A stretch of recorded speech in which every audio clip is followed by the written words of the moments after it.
Hello, and thank you for joining us for session number 19 of the Unsung Tales, a one-ring actual play on the happyjacksrpg network.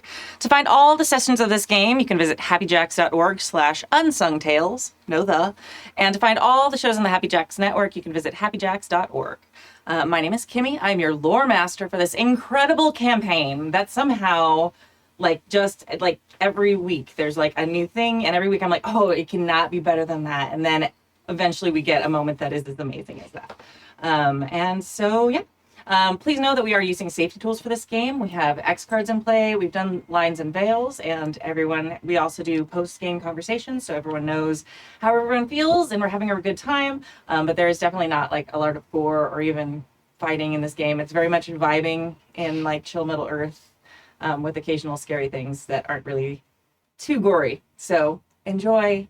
It's cup of tea on a cold day. It's very nice. And these are my amazing players, and we're going to start at this end of the table. Ha! That's me. Yeah, Hello. that's you. I'm Sam. I play Runa of Bree. She is a human treasure hunter. We are both she/her pronouns. And you can usually catch me climbing things or generally causing chaos. Accurate. Yeah, very. Unintentionally, sort of. Sort of. 50-50. Yeah. Hi, everybody. I'm Kai. I use he, they, and she pronouns. I'm here to play Aerlind of Mithlond, who uses he, they pronouns and is full of so many feelings right now. Oh my many gosh. emotions have happened to this one elf In a very short time in a span. very brief amount of time. And now we get to bounce it over to our newest member of our fellowship. Welcome! Yay! Hi, I'm Michelle, and I am playing Liriel of Rivendell, and she is an elf, she/her pronouns, and I don't know, we're going to see her develop. Yeah. And I want to say hi to people in chat who are saying hi. Good to see you all there. Yeah. And Oh, that was unexpected. So Hi, you- everybody. I'm kidding. Yeah, I just forgot how to breathe and speak. I don't know. Yeah. You were so excited about Michelle. Yeah, I being know. here. I know. Suddenly turned into a Cthulhu Mythos monster. Sorry. Hi, everybody. I'm Kadave. I will be playing Hannar of Durin's folk. We are both he, him. And Hannar's got mixed feelings. He was really hoping to find something that would help him be a better dwarf with the secrets of making stuff down there. But now he has to go and help an elf that needs help, which is also important to him. But he's still a little, I don't know, Yeah. feeling weird about it. Yep. So, to recap, so you understand a little bit more about why Hannar is feeling that way, last time on the Unsung Tales, our wonderful fellowship was in the Swan Fleet Swamps, and they had met with the crones there. They'd passed the kind of test of fighting the ghost bird, and they'd made their way to this ruin with the help of their wonderful otter friends, Lord Paddlefoot.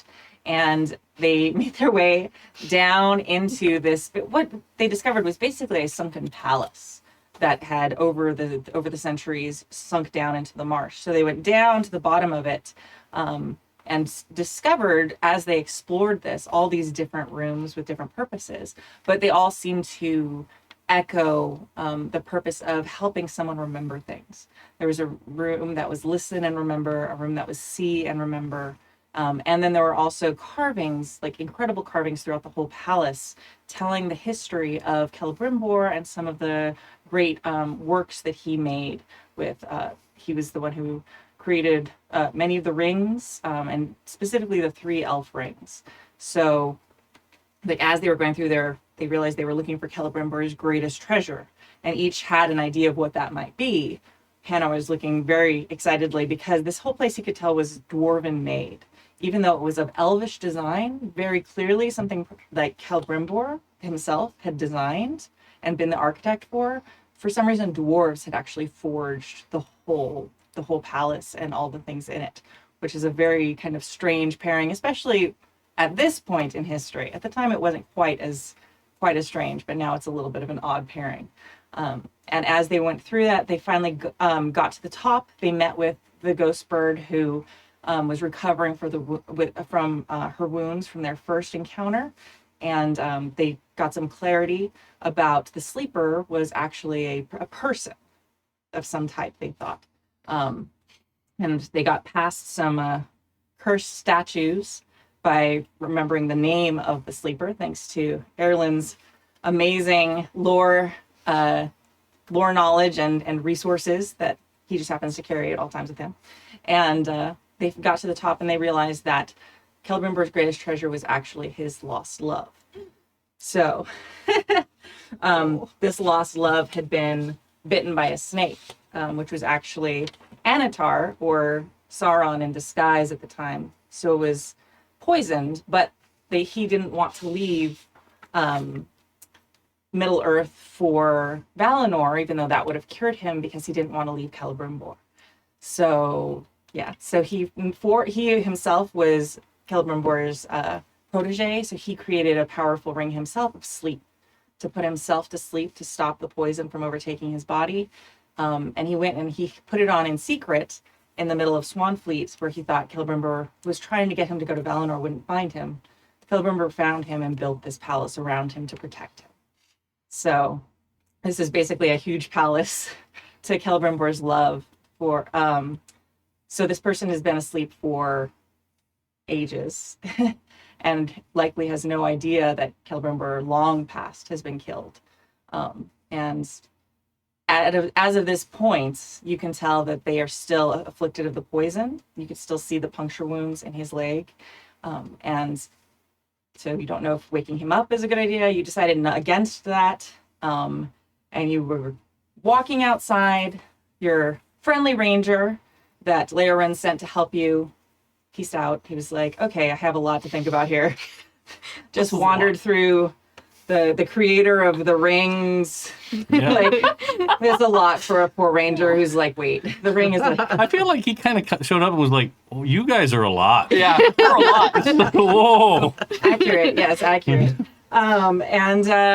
Yeah, so, and then you were starting to leave Swanfleet. You hadn't gotten very far when out from behind a tree, an undescribed at the time elf stepped out and said, you are the hardest people to find. And that's where we're going to step in with our wonderful new friends. And why don't you tell us a little bit about Liriel? Okay. Liriel was born in Rivendell. She's about 4,000 years old. She is tall with very long, dark hair and very pointy ears. You know, I don't know if they're extra pointy, but she feels they are. No, I'm kidding. No, but very pointy ears. And she's just very statuesque. She's very, and like olive skinned and just very, she has an air about her. Okay. And in case anyone forgot, Liriel is the elf that Elrond promised to send you to help you a few episodes ago. So when you left Rivendell, Lord Elrond had taken the Palantir from you and also pledged to send you some aid as well, since your friend Sausage had taken his leave of the Fellowship. And for a time you had a ranger step in, but now, I mean, Swanfleet would not be the number one place I would look for you either, to be fair. That is a little bit of a stretch there. So yeah. We got curious. Yes, you did. So yeah. So why don't we? And again, the sleeper sounded more like something we could deal with versus Orc Fort. Yes, that's Like, true. Yeah. Orc Fortress. Yeah, Orc Fortress seems a lot. That was a lot. Yeah, So they, Glorfindel, who is one of the bestest elves on Middle Earth, is Elrond's right-hand man, and gave them a map that basically he had kind of started tracking all the darkness that was rising from Rivendell. And he gave them a map of things that were cause for concern or rumor. So that's what they picked. They picked to go see what the sleeper was and the rumors of the sleeper. And that's what they discovered in the last episode. So why don't we go ahead and start with that scene with all of you. You step out from behind a tree, you say how hard it was to find them, and you can do your introductions. You are the hardest people to find. You're not wrong, but who are you? Liriel, I was sent by Elrond. Oh. Oh my goodness. Oh, that makes a lot of sense. Hello, yes, I am Aerlind of Mithlond. This is Hannar and Runa. And we are very happy to meet you. It's incredible that you found us, actually. Did the otters bring you? Oh, yes. Well, I did speak to an otter, but he was very confused on direction. Oh, yes. You must not have had enough shiny things. True. So Aerlind is a not super tall elf, very, very, very pale skin. Like, he's been walking the world a little bit, and he's still, like, pretty much looks like he's lived indoors his entire life. He has black hair, very, very fine, delicate features, and is, you would probably recognize, dressed in the garb of Mithlond, of the Grey Havens. And it's like long, flowy, ocean-colored silks, and he wears a leather breastplate over it with a bow on his back and a bag that he holds onto for dear life. Runa is kind of a tall-ish for a human woman. She's got long, intricately braided red hair and definitely dressed like an adventurer. Leather tunic that seems to have some kind of fur on the inside. All of her gear looks like super well maintained and very expensive but used.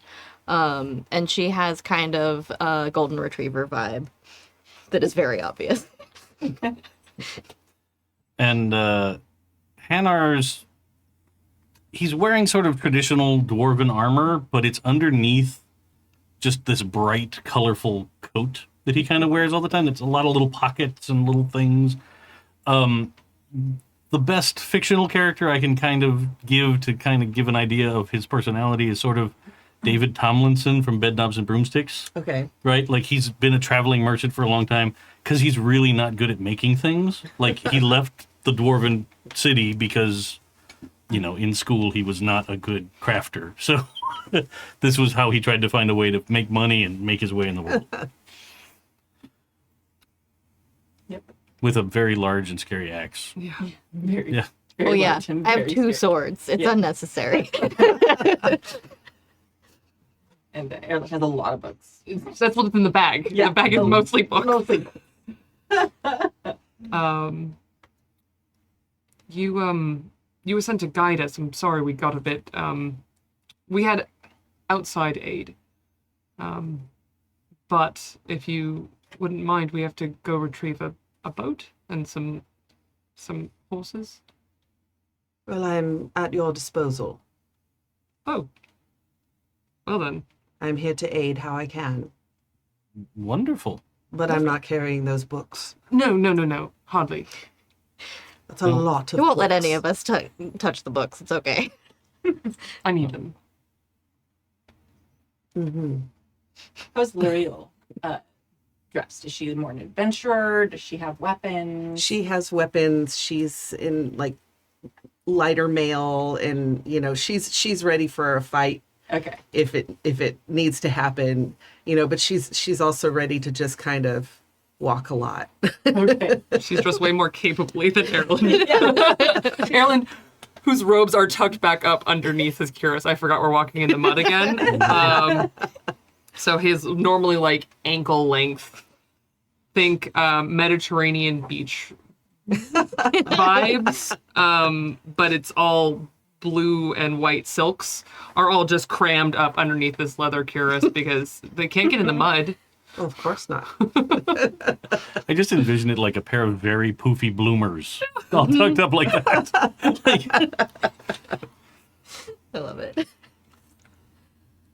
Shall we go to Swanfleet again? Well, I suppose. I mean, we need to get out of the swamp and to the river to get back to Is Tharbad. that the plan? We're We need taking the horses. right, but what are we doing with the sleeper? Did we I think settle that? we're sending help.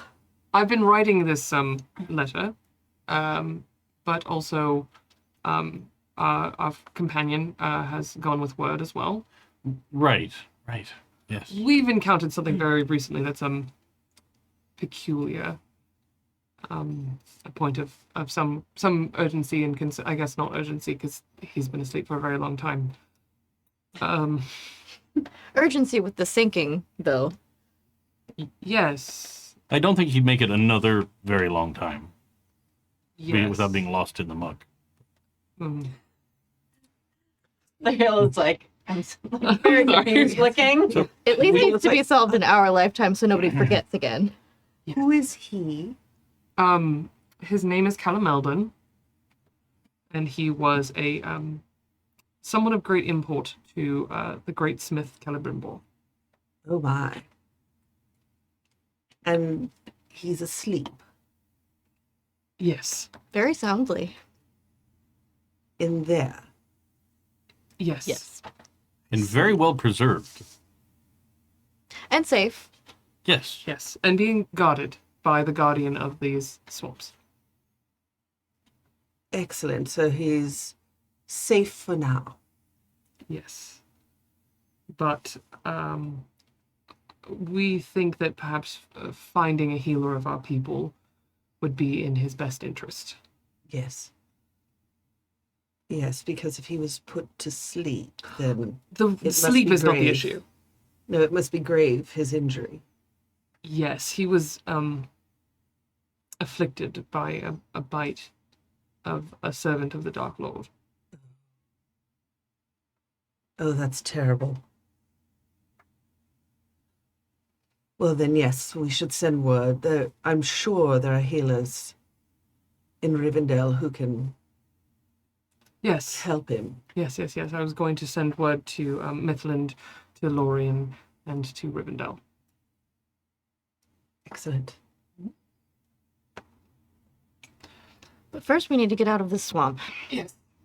Thank you for trudging this far. Well, of course, as I said, I'm here to assist. Did you have any trouble with the swans? I've learned to give them a wide berth.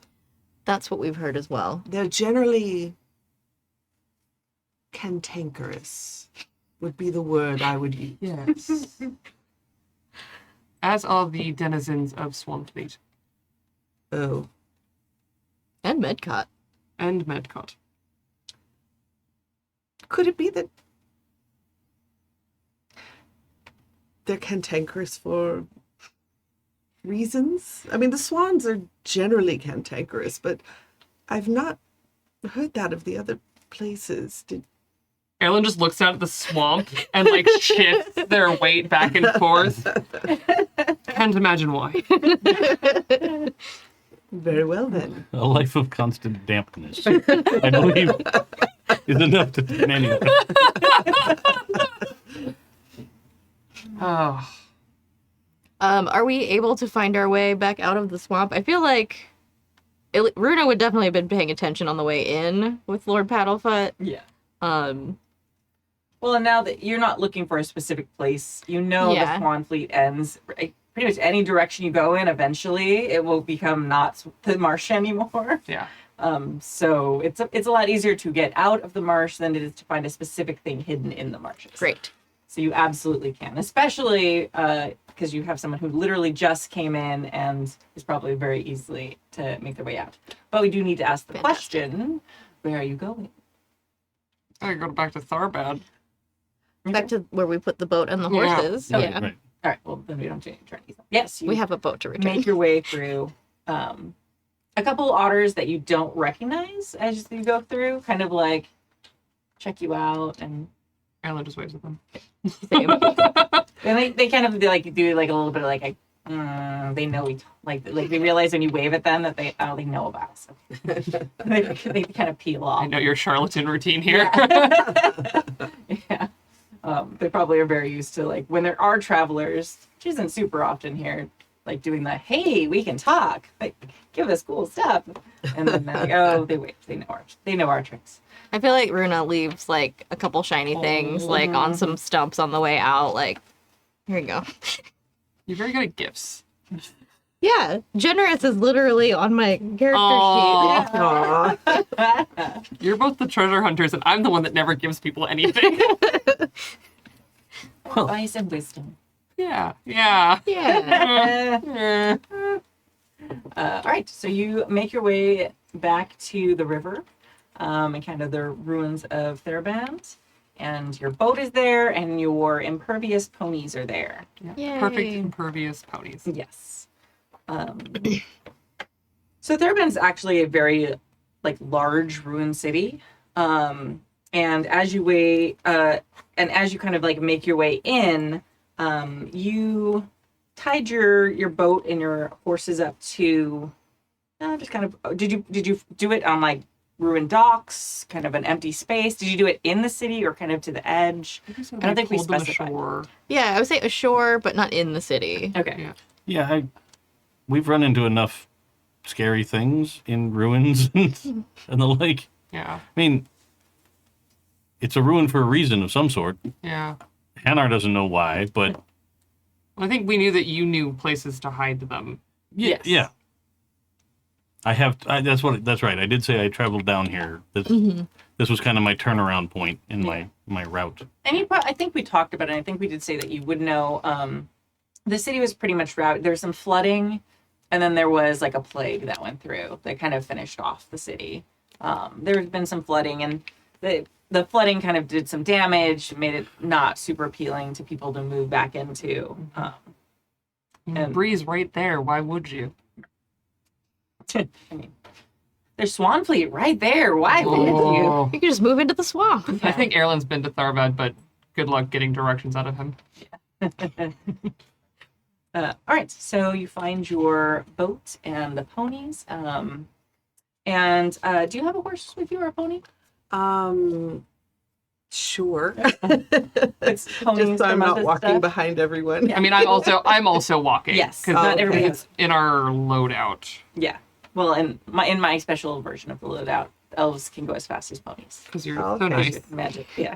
Well, and it I makes mean, sense. then I don't have to have one, because I don't know where I would have put it while I was in the swamp. I wouldn't take a pony into the swamp. We didn't either. All right, so we'll just say our elves are walking. I saw the never-ending story. yeah. Oh no, Kimi, don't look. Still 2 pieces. Don't remember it. Okay.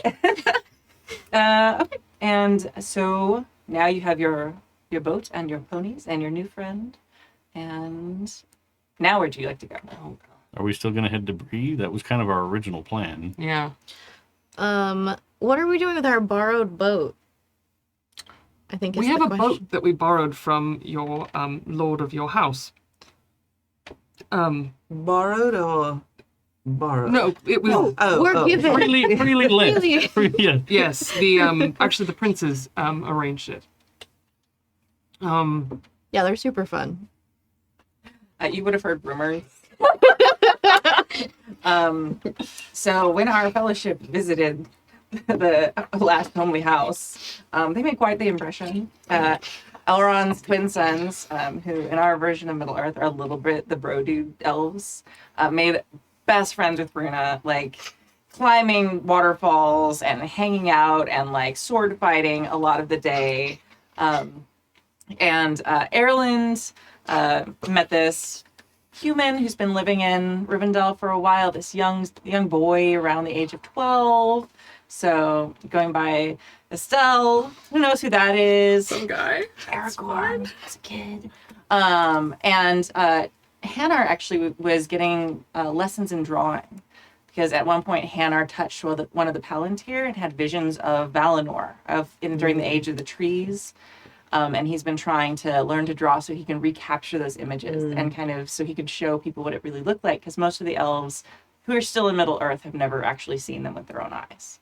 So they had quite the time, and everyone was very amused and very interested in this very strange group of friends who was in Rivendell. So when you got back to Rivendell after they'd left, you would have heard all of these things, and the princes Elodin and Elrohir were probably talking all about Runa a whole bunch and how much fun it was and all these things. So, yeah, they had quite the time. And they did drop off a Palantir, which is one of the seeing stones, which they had found and they had brought to Rivendell for safekeeping because it is a very frightening object. While not evil in and of itself, some of them, yeah, it can be used. exactly. And It is on the evil party line. Yeah, yeah. Exactly. Literally the group chat, too evil. yes. We're like 2 for 2 on finding forgotten, secret, like important things in a body of water. Yeah. Okay, yeah. Swamp technically. and a lake. Yeah, that's true. If you're gonna Surprisingly, hide we didn't something- find anything in the ocean. We didn't go that far. That's true. Also, don't, though. Yeah, I mean, what could you find in the ocean that would cause problems? Hey, Kimi. But I'm saying stuff like that because guys' eyes get really big. I think it's really just Kimi had me so scared that we had found a Silmaril for like a session and a half. the energy and the adrenaline in the room was very high.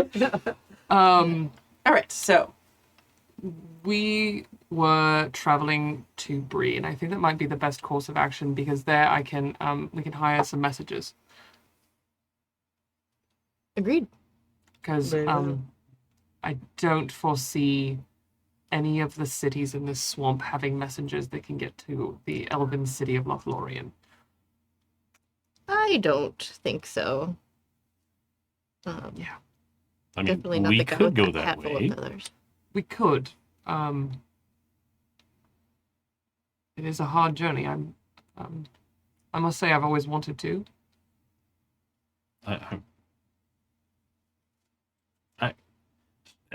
So here's something. See, you were infectious, both of you. I looked up stuff. So as of right now, it is sort of common dwarven knowledge that Balin has set up a colony and is fairly successful at taking back Moria, as far as we know. Yeah. And I actually don't know where in the timeline exactly it is that he dies. I think he's still down in Moria. We have a date, but I think it's much closer to Lord of the Rings than where we are. Yeah. So like, as of right now, we could probably go through there, right? That's the fast way through. we could do that. That would be totally fine. Go to Moria. No problems there. I mean, we have to get over the mountain somehow. Yeah, that's absolutely true. There's also Over, under. a pass near where we first started this game. You're forgetting a third option. Around. Yes. We could go through Dunland and go south. In fact, I hear the Gap of Rohan is quite beautiful going into the winter. That's on the bigger map that I sent you digitally. Yeah. It's not on this one. Not on our journey map, yeah. I've never been there. I haven't either. As we're approaching winter, I'm not sure how wise it would be to go into the mountains. Well, if we go to the Gap, that should mostly be open field. It's quite a journey, but I wouldn't mind it. Never minded a Well, journey. It just comes down to how quickly we want to resolve this sleeper situation.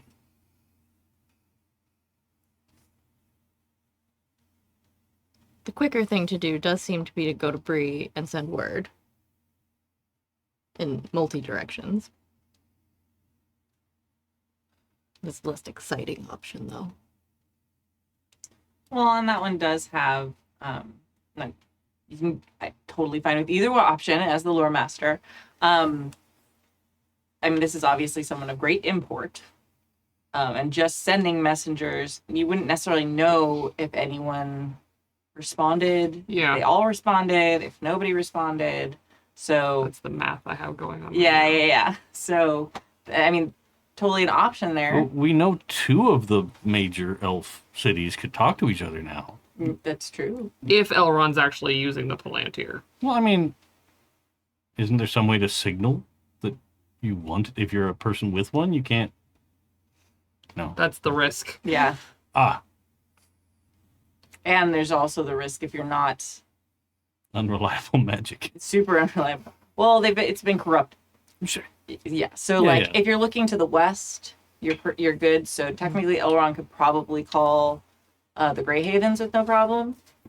But Círdan calling back to Rivendell is not west, so that puts at risk that he may also have like darkness. And that's not what he uses his for. No.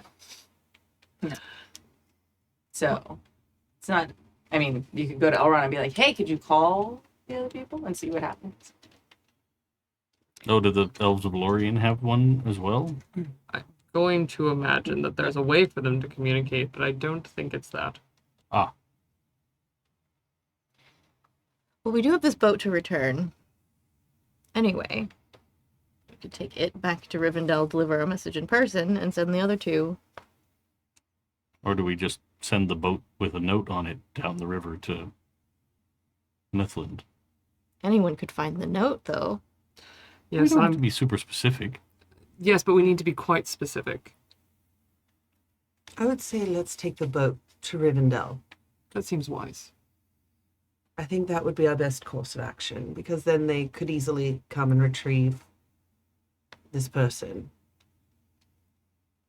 That makes sense. And then we're a bit more centrally located to wherever. And we can report back to Glorfindel of what we found. Yes! That it isn't some mark of shadow, that it is swan people, not swan people. And the Not sleeper is someone of good.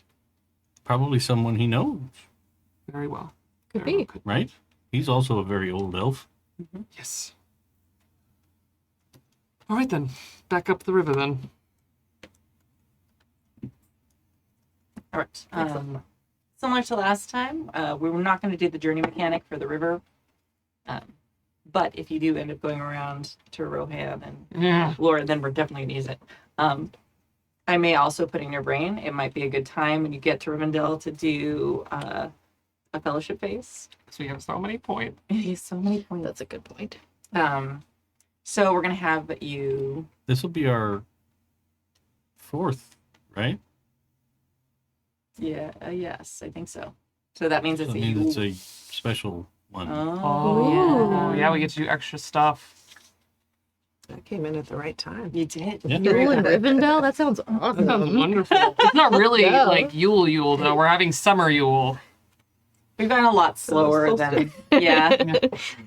We've been a lot, like, more methodical with keeping in time. So we'll do a fall. Oh god, we're going into fall. Yeah. All trees are gonna look awesome. Things get harder though. I'm scared. So you go back up the river. I do want to do, I think we did one roll last time for everyone on the journey table, just to see something that happened on the way. Yes. So we're going to do that same thing. So I would like, this is very much not how usual journeys go, Michelle, but as you go, I'm going to have you each roll, I think it was journey. Travel? Travel. Travel, that's what it is. Travel. There you go. I found my cheat sheet. Yes, so I'd like you to roll travel, and then you're going to roll a feat die for the journey event table. So travel, I'm rolling what? So you're going to roll your feat die, which is a D12, one of the ones that I put on with Sharpie, and then however many picks you have in travel is That's how many D6s. D6s you add to it.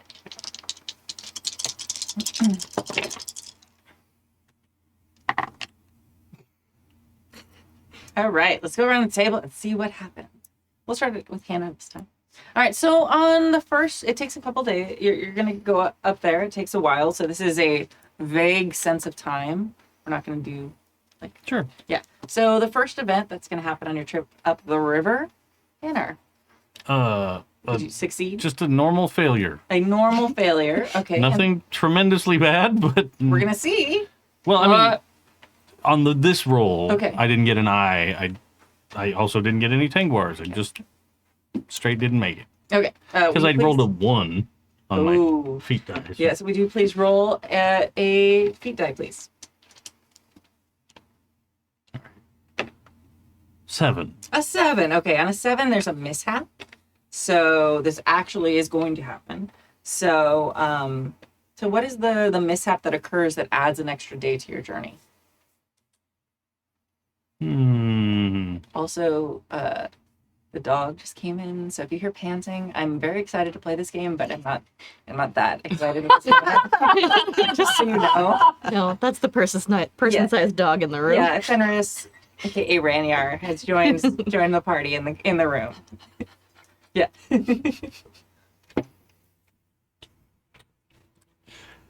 You know, I think we are trying to go back upriver. Mm-hmm. It's a little more difficult because we're not going with the flow. Yeah. And we get to an area with a little bit of rapids to it.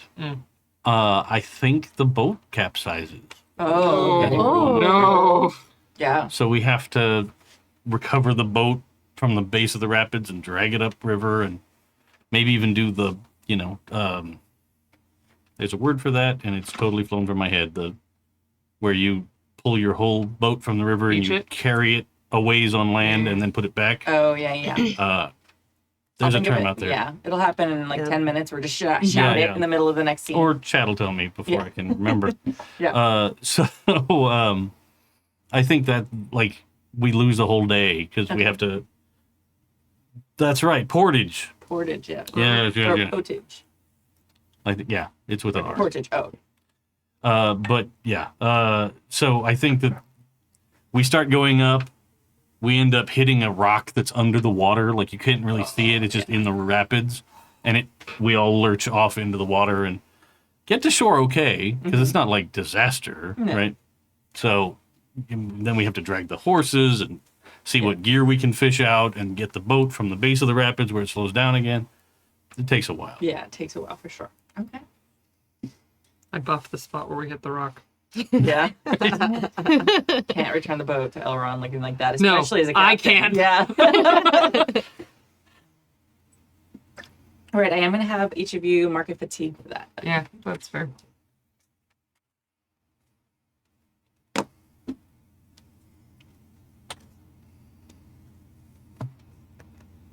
I tend to just add up fatigue Yeah. Okay. rather than So- yeah. All right. Michelle, your turn. All right. So you're going to roll your travel. I rolled it. Okay. And did you meet or exceed your skill number there? Or Right, for so the one in the For heart. right, Heart. heart. Right, yeah. no, you failed to. Okay. Please roll the feat die, which is the D12, and tell me what you get. Ooh, reminder that we took these down by 2 when we started. We did that. You did that. Okay. I remember that. I rolled a 2. A 2. Okay. Oh. Ooh.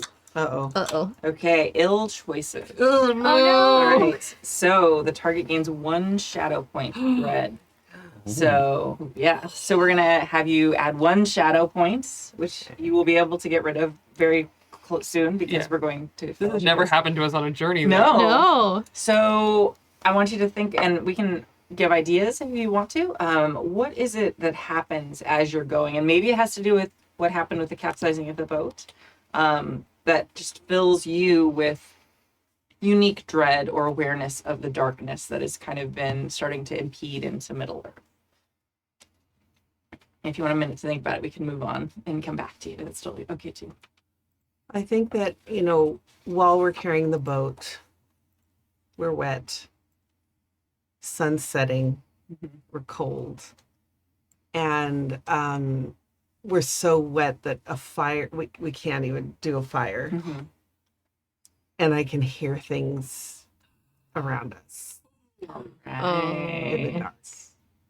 I'm going to add to that. And at one point, maybe while you're on watch, you're going around and you see something that you've never seen before. It's a little bit bigger than human sized, and it seems to have like wings. You don't see it clearly, but it's like you're looking up at the stars, which are so special to the elves. You're just kind of collecting yourself after a very frustrating day of a capsized boat, and you just see this thing kind of flit across the sky, and you can't tell if it's flying or jumping or what, but it's equivalent to a extremely large bat, and it just gives you like chills, and you can't see it super clearly, but it puts you ill at ease. Okay. It's back.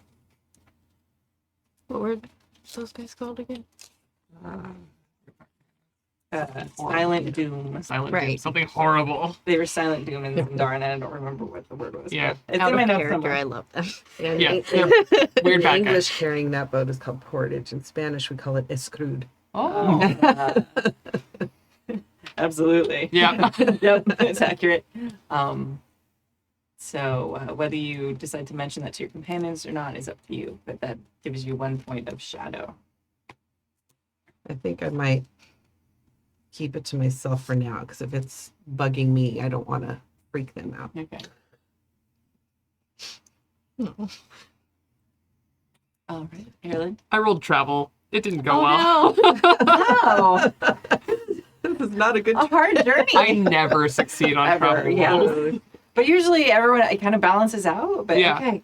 I roll we- favored, Yeah. and I never succeed on Oh, travel rolls. no. It's fine. No, I failed. Nothing spectacular, but I failed. Okay. I'm gonna roll that for you now. Okay. 3. Okay. Also, ill choices. Okay. So we're gonna say this is a few nights later, and what is it that fills Aerlind with a bit of dread?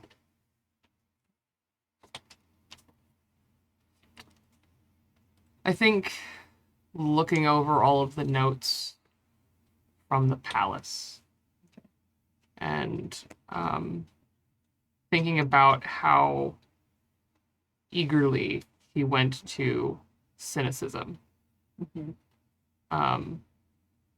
kind of catches him off guard, because he's been headed ever since talking to Círdan. He's been headed towards this kind of brighter view of what's happening, and then to be in Celebrimbor's palace and to crave for it to be something powerful and to see it as possibly only being sinister. And I think it's both a comment as to how dark the world has become around him, but also how much still, even though he has healed from touching the Palantir and all of these other things, that it's still not gone. And I think it's kind of also an acknowledgement that it's not one and done. And remembering that he will carry this back to Valinor one day and have to explain all of that to Meryn. Oof. Okay. Yeah, that absolutely. And you get 1 shadow point. A treat for me. And Runa. I succeed with a Tengwar. Okay, well, Somebody had to. Let's Ace go. never here. So if Runa you roll- understood the assignment. So if you roll a 6 on this D6s, it's called a Tengwar, and it's like a super success. So just let me know when you have those. Okay. Even if you fail your overall roll, it can help kind of alleviate some of the damage. At least in my game, because why not? All right, and will you please roll on the feat die? I sure will. 8. 8. All right. Okay. You find a shortcut. Yay! Yay. I love that. So we're gonna reduce the length of the journey by 1 day. We can't find a shortcut because it's a river. Sure. But I mean, it could be also like maybe when you're carrying the boat, you like cut off part of the day. But we also can do maybe just have a really great day with favored winds. Oh, and yeah. It's just like that really helps you like come in at the end of the journey to Rivendell a little bit earlier than you thought. I was thinking like maybe the twins told me some story about them like going down this river or something, so I know where like the rocks are and like stuff to avoid, so we get through kind of like a rough part like way quicker than we would have. I love Because I remember their dumb story about how they capsized a boat here. Perfect. I love it. Amazing. All right. Very good. And all right. And you have made it back to Rivendell. We are going to tweak things just slightly. We're going to do your arrival in just a moment. We are going, instead of having it be a Yule, we're going to do a fall equinox Yeah. So it'll be still and the flavor of things. So it will be a very special fellowship phase. But first we're not going to really worry about the journey mechanics and all of that. But we are going to do our fellowship phase. A bunch of stuff we can do now that we've never gotten to do before. So much stuff, yeah. So there are basically 3 kind of phases. You can do a journey phase, which we do quite a lot. There's a fellowship phase, which after big events, that's when we get to use your points, where you get to like heal yourselves and get rid of shadow points if you want. And there's special things in the Yule one, which we're going to do for the first time in just a moment. And there's also council phases. So if you're asking an NPC or someone really important to do something they normally wouldn't just do, then you do a council phase and you have to like roll and petition them, which we had to do with Elrond last time. So that's what we're going to be working on right now. And in your cheat sheet packet, there should be the phases, and there should also be one specifically about, it's too many pages of notes, the fellowship phase and the Yule phase. Okay, so for, at least for us, the fall equinox. Too many things. We need to set the duration. So we're going to start off. Actually, let's roleplay your arrival first, and then we'll get into the mechanics. The how involved what needs to happen next with Swan Fleet would probably dictate how long. Mm-hmm. Yeah, that makes sense. We could probably need to make a case for, like, we may have to do a council phase if you're asking specifically for help. So we might be doing multiple phases in this game or in the session tonight. So the first thing you're going to notice as you're going up the river, you hear some horns being blared. They're hunting horns. And as you get closer, you hear the delighted shouts of the Prince twins as they see their friend Runa, and they're blowing on their hunting horns, and you see one of them like climbing down one of the cliffs to kind of come meet you down near the docks of the river, and you see other citizens of Rivendell coming to the edges of their beautiful indoor-outdoor lifestyle buildings and looking down at the river to see what all the hullabaloo is about. And delighted to see you're coming back because you are very entertaining. We are not boring. A lot of things. Boring is not one of them. And you are coming home. How long has it been since you've been home? Obviously, you got word from Elrond. Were you in Rivendell? And when you got word that he wanted you to come find these adventurers? I'm gonna say I was in, what's the one with the L? Lorien, thank you. Awesome. Okay. So you took you could have gone over the mountains, which is very impressive if you did that on your own. We'll say you did. Sure. You came over the mountains. And then that's where you met them in Swampfleet, because it was pretty close to there. You could have also gone around the longer way, which we were talking about. So, but on your own traveling, it's possible, especially as an elf, if you have some skill in sneaking, that you'd be able to get over the mountain much more easily than a group of people with horses and a bunch of stuff like that, without being noticed by very scary things. So we'll say you did that. And maybe you even have news of maybe what's happening in Moria and things like that. We'll see that in a few minutes. All right. And you make your way up. You stable your horses. You notice that the stunning, beautiful horse that you saw last time is not there at the moment. Its stall is still there, but it's empty at the moment. And you make your way back into the last homely house, and everyone is very excited to see you. And people are greeting you. Hannar, your art teacher, is there and very excited to see you. people are gathering at the doors and like welcoming you in, greeting you. There's some people singing. It's not like a formal thing. It's just like a spontaneous elven song of joy at your return to their home. Aw, that's so nice. Yeah. Oh. They're You the know best. what real elven songs of joy sound like now. Yeah, too. now we really know how they. Yeah. This is beautiful. It is not. Sure. Yeah. This is the cover band version. Yeah. It's a little bit. Of I mean, Hannar's pretty impressed with himself. He doesn't think he's as happy as elves that think that evil is done. yes. Yeah. Like, his arrival is not that level of time to sing. Yes. Like, okay.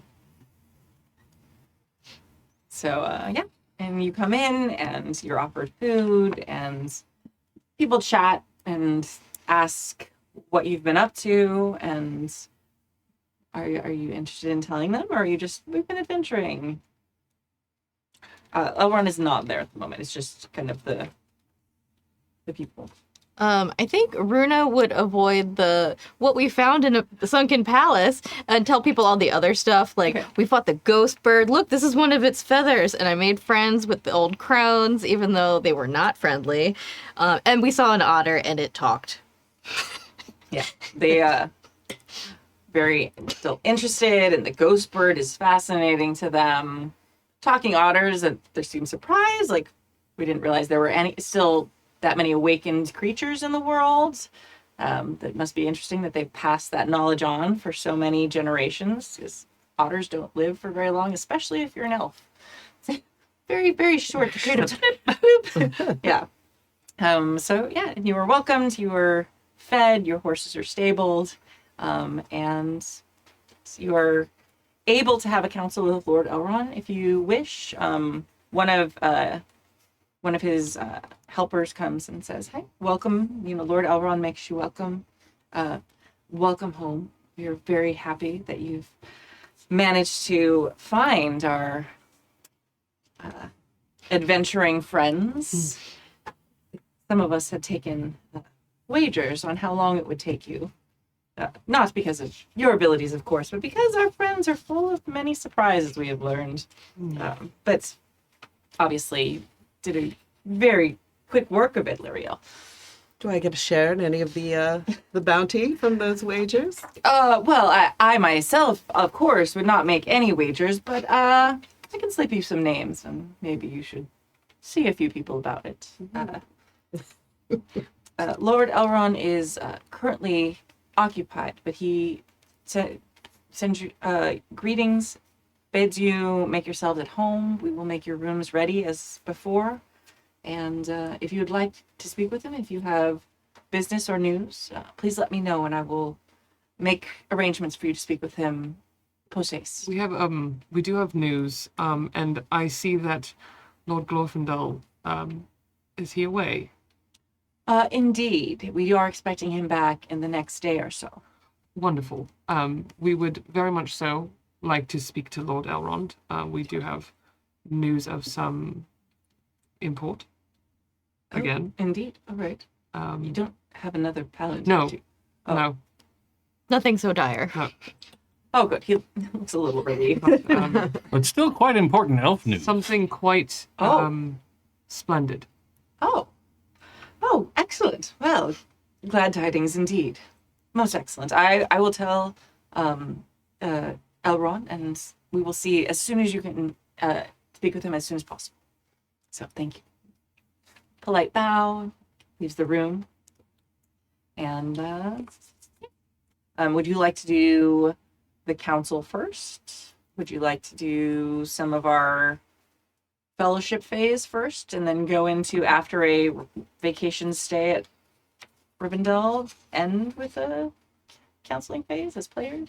I feel like maybe council phase. Yeah. First. Yeah. Yeah. It feels like these.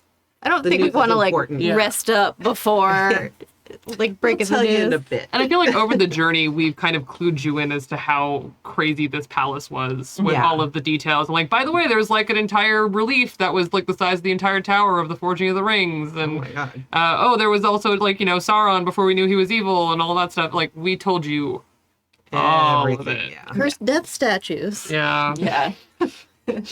Yeah. And, the thing they were referring to with the songs, the listen and remember had a chair in it where they could sit and hear the songs of the elves of Eregion when they thought that evil had been expelled from the world forever. And it was just like this, like, such perfect joy and song that, yeah, and it was clearly echoes of the past. But they each got to hear their own song for that because each song was tailored for the person who sat in the chair. So that's why when they hear elves sing now, it's really nice, but just not that nice. Yeah. You know, there's just like a little bit of, when you see that perfect sunset, and it's like, oh, the other sunsets are really nice too. This is pretty. Yeah. All right.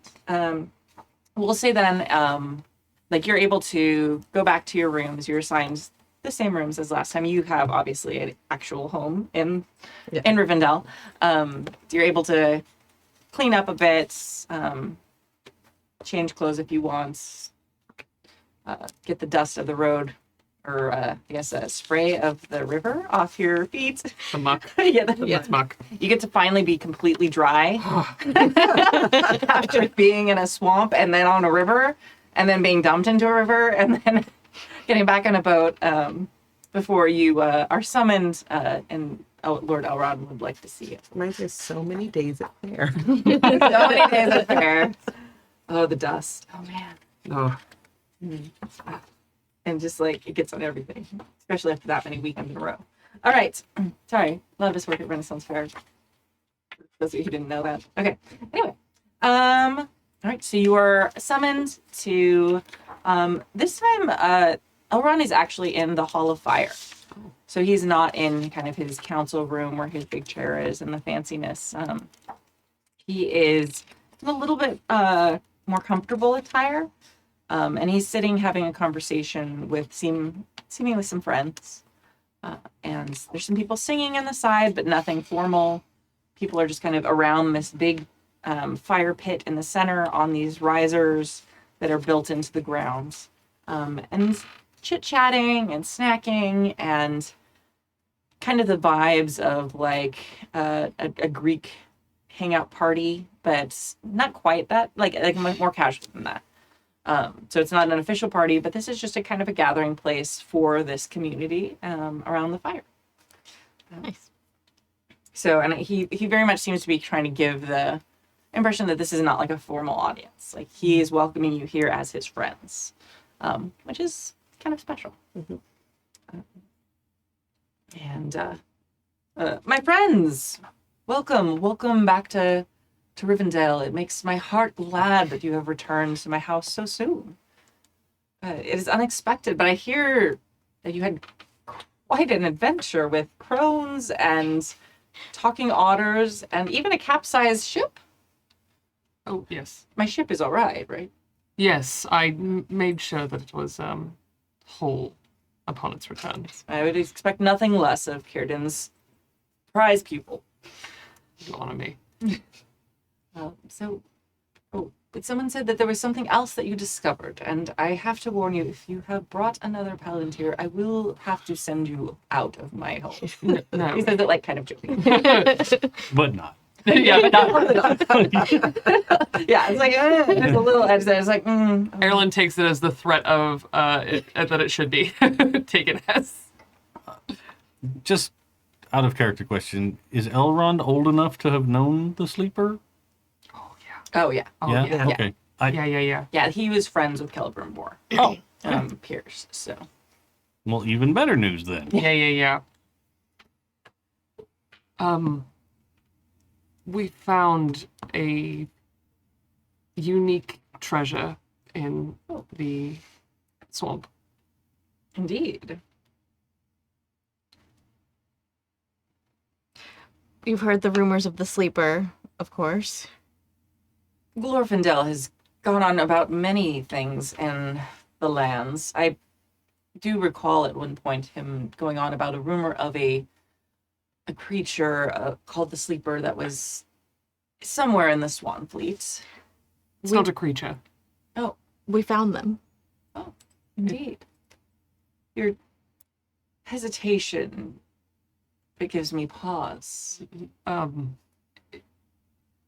Lord Elrond, I hope you believe me when I say this. It's quite peculiar, but we found Calameldon. He looks like taken aback for a moment and takes a breath. We often wondered where he'd met his end. No. He's... It's complicated, but he's resting. He is the sleeper. He lives. Oh. He is grievously wounded. Yes, he was bitten by a snake, if I recall. That at the time we did not know it was one of darkness, but it infected him quite severely. And it was, he left, and we assumed that he'd gone to Valinor or met his end. Now that I've specifically spent time looking at not one of the 3 elven rings, but of the same make. Yeah. Does Elrond wear his like all the time? Or is it like in a jewelry box and he God, just pulls it on when Oh, no, he needs it? would never take it No. off. Okay, I don't So, know. yeah. It's a sleep with an on object. Yeah. He's Great. got like the dramatic, like indoor-outdoor lifestyle sleeves that are kind of like droopy. That are have the like Indoor outdoor lifestyle. I love it. it's like the vibe we've gone with Rivendell. So it's like very long, but there are times when like he moves or makes a gesture, you would absolutely see a stunning ring on his finger. Please continue. That was a Yeah. observational Yeah. question, not a Yeah, conversation. and definitely as a dwarf, you clock Right. that would Yeah. be. Wait a minute. That I've probably looks- seen it engraved on the wall at this point. Yeah, Right, I mean, exactly. like we saw the making pictures of it. Yeah. He made himself an enchanted ring Another ring. of his make, Oh, I think. thanks. It was not in the carvings we saw. Correct. The carvings you saw. Oh. So in the swamp, there is a whole palace that's sort of in the swamp. Like the top is kind of ground level, and we had to go all the way down into it. And there's these beautiful carvings of so much history about how the rings were made and Yes. many things. Your Forging. great smith was much better at smithing than architecture. You speak of Celebrimbor. Yes, Mhm. yes. The palace was made by Celebrimbor? Yes. Well, Design. dwarves. Design. Specifically, the dwarf is like, it's not.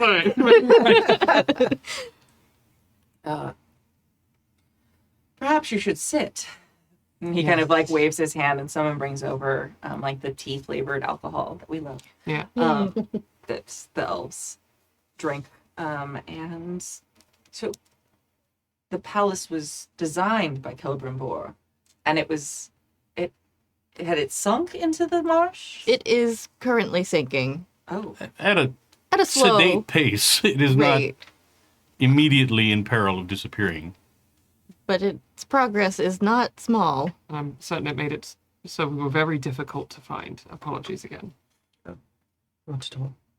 It is well protected by the ghost bird, protector of the swamp. Who is not a ghost or a bird. And some magical statues of Celebrimbor's make. and this is where he lives now. No. He Exists. dwells somewhere between perishing and living. Ah, the ring. It seems to keep him asleep, but it has done nothing to arrest the illness that he is afflicted with from the snake bite. Clarifying it has stopped. It has arrested it. But it Yeah. hasn't Oh, killed yeah, it. Yeah. Yeah, Okay. nothing to Yeah. heal it. Yeah. Okay. Just check. And Celebrimbor left instructions for him should he wake. But I fear that in Celebrimbor's absence, this has all been left to rot, and I fear that now Calameldon needs aid. Indeed. Celebrimbor searched for many years to find a cure for that snake bite. Many of us thought, as a precaution against it happening again, after Calameldon had left or perished, Celebrimbor would never speak of it. Now I guess we know why. It is a secret trove for his... He kind of pauses for a moment. Dear friend. Well, we must send aid. We have discovered and learned much about healing in the ages that have passed since Celebrimbor's death. He looks very, troubled and just... It is a miraculous thing that your curiosity may in fact save the life of one of the greatest craftsmen of all of elven culture. If you hadn't simply looked at that map and decided to go that direction, one of could have just sunk into the mud. He seems sort of pensive about that. It was a calling. Indeed. It seems that you have many such moments that may in fact be change the very fate of many of us. There have been many things happening as of late that seem to be weaving a pattern. And I must confess, my friends, that there's much darkness in that pattern. But there are moments and threads, like your friendship, that give me hope, that seem like bright points in the tapestry.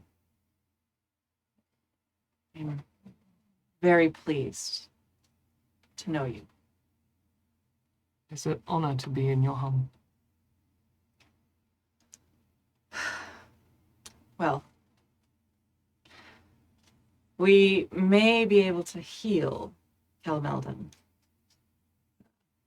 We do have great healers here. We can send them to try and help him. Would you want to accompany them?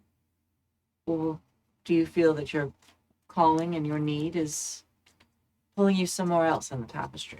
He kind of smiles a little bit at his metaphor. He likes that metaphor. Proud of him. Yeah.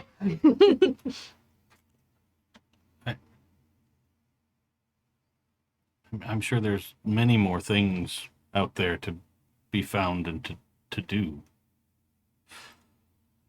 And I certainly am not one for helping with healing, I'm afraid. He tries to look a little surprised, to just kind of humor you a little. Oh, yeah. But My healing knowledge is rudimentary at best. I don't know what help I could be. I would be of no aid, but he should be on a ship for reasons that I think you would understand, Lord Elrond. Indeed. Well, he kind of leans in close. I'm sure you know, especially if you read Celebrimbor's words to Calameldon. Celebrimbor held much pain from his lineage, and the weight of what he had inherited weighed heavy on his shoulders. And after Calameldon and what eventually transpired with the rings, that weight was even greater. He loved Calameldon dearly. Their love was a wonder and a beauty. As sad as it was, it seemed right that it end before the darkness came. It would have been snuffed out anyway. But the fact that Calameldon is still alive brings me hope. And I do think we should ask him, but I having known them and known their love, I do think he will wish to go to the west and at least wait for his love to leave the halls of Mandos eventually. But it will be his decision. Yes. That is my, and it is my thought as well. So you seem to keenly understand that, dear friend. It was a very enlightening experience.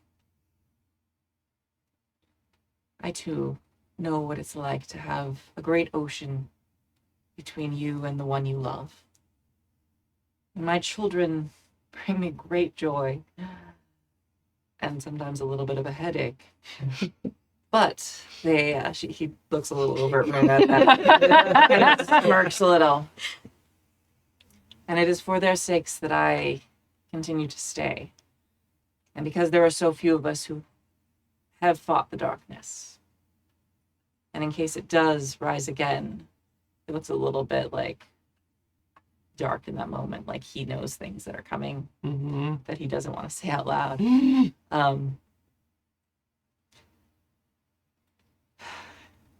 There are reasons that I stay. And I know in my heart, or hope in my heart, that I someday soon will also be able to take that journey west. And he kind of taps you on the shoulder, or pats you on the shoulder, like, it is a big decision. He kind of looks around at his great house that he has built and looks a little, like, wistful at the thought of leaving it.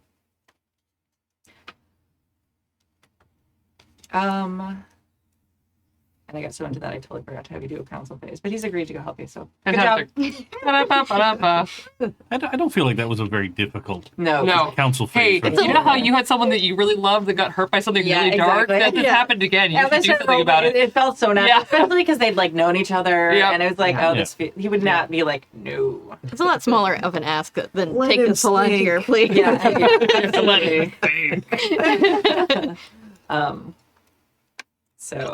So he will send his best healers. We give him very detailed instructions. Yes. He does not take those instructions, but he sends the healers to you to get those instructions. We'll do a montage moment of that with you, like, drawing maps, Hannar, with your new drawing skills. Sure. And, writing different names, and different places, writing down the ghost bird's true name, and that she's expecting them. Point out where the crones are and avoid, and also tell them to take herbs just in Herbs. case. So many herbs. So many herbs. Offerings of herbs, the great herbs of Rivendell, which will make them happy. I think Aerlind tries to say, like, they're going to say strange things about this tower. Do not correct them. But I think he's just like, you know what? I'm just going to let this go. They They'll can figure it out. They can Yeah. figure it out. Yeah. Yeah, that's gonna be. They try and like clean up all the crones stuff they've left around the tower. No. Yeah, we'll see. Okay. Well, I think I'd specifically be like, look, they've done a good job watching after this for generations. Mm-hmm. I think Runa would mention that they have sort of this like mythos and this almost religion built Yeah. up around it, 100%. and that we did not dissuade them of that notion because we don't want to disrupt their way of life, Yeah. basically. And I think the other note to add to that, Aerlind would also say that once they take Calameldon, that place is just a ruin, just like everywhere else. Mm-hmm. And it should be theirs. And the elves agree and see no harm in leaving it to the people who've actually been taking care of it and have very great faith in it, and may someday, after all the elves leave, be the only mythos or kind of lore left about this place. So, and the only ones who really know how to get there. And they kind of like the idea of even after they leave, that somebody at least remembers that it was there. We appreciate that. So, all right. Let's go ahead and then move into our fellowship phase. We All right. So, fellowship phase. So, you're going to set the duration. So, basically what this is it is mechanizing what we kind of do anyway as a group, which is vibe and be friends together and like Middle Earth. But this is where you can like sped points and things like that. It was funny, the first time we did it, when we went into Fellowship phase, we're like, oh, this is all the stuff we did last session. Except we were just role playing it because we liked it and we felt like it was the right time for it. Okay, we're gonna do it now, mechanized. So you can set your duration. For the Yule, I believe it's supposed to be a little bit longer. And in the Yule, for us, it'll be, fall equinox. Yes. You can actually travel home and different things like that. So it is not just you have to stay in Rivendell. Obviously, you're home already. But if you wanted to go, visit Mithlond, or if you wanted to go to Bree or things like that for the big fellowship phases, you are able to do so. Okay. So it's a little bit different, and it should be at least it could be anywhere from like 2 weeks to a full winter season. For this one, it should probably be at least a month. Okay, it's supposed to be for most of like what you do for winter. We're fudging it a little bit with being fall, but you probably should stay for at least a season. Or you can spend the time by relaxing or busying yourselves with your own personal work or studies. So you're here in Rivendell already, but if you'd like to go somewhere else, that's also something you're allowed to do during the Yule, I believe. Yeah. I mean, we can in other fellowship phases. I don't see why we wouldn't be able to. Yeah. Well, no, I mean, specifically as individuals. Yeah. Oh, we don't have to go together. You don't have to go together. Right. Gotcha. So during Yule, you decide, hey, I want to go visit Grandma and my mom. Right. Then This you is- can go do that. It's also our chance to be like, I'm going to go home and Raise see an about heir. having a child, Yeah. or So you can start having heirs and such things if you'd Gotcha. like. Kimi, can I borrow your copy of the book? Yes, It's the paper version's a lot easier to find things in. Yeah. I agree.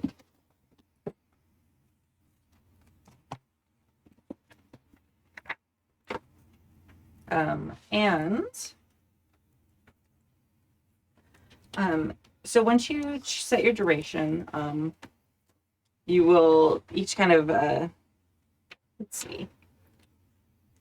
In most cases, the company disbands for Yule. So each member returns home to be with their family or their folk if you want. You obviously don't have to.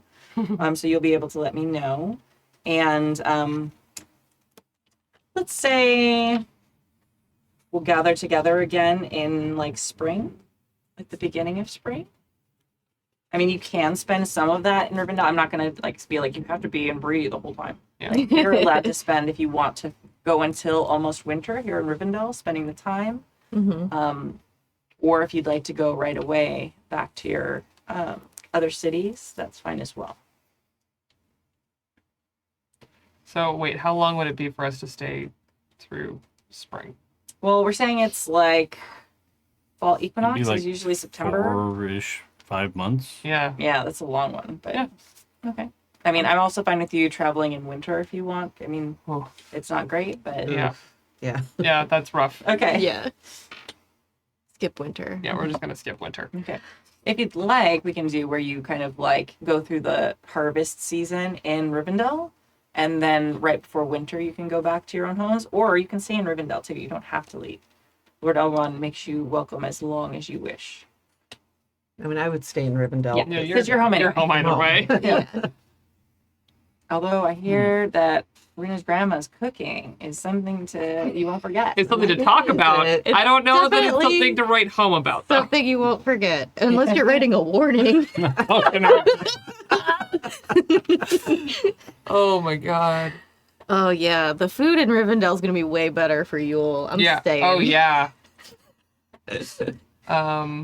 Sorry, family.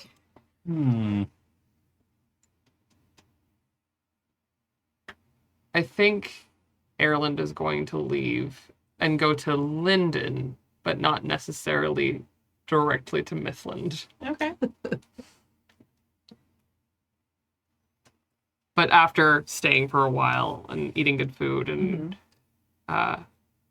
getting to hang out with everybody for a while. Nice.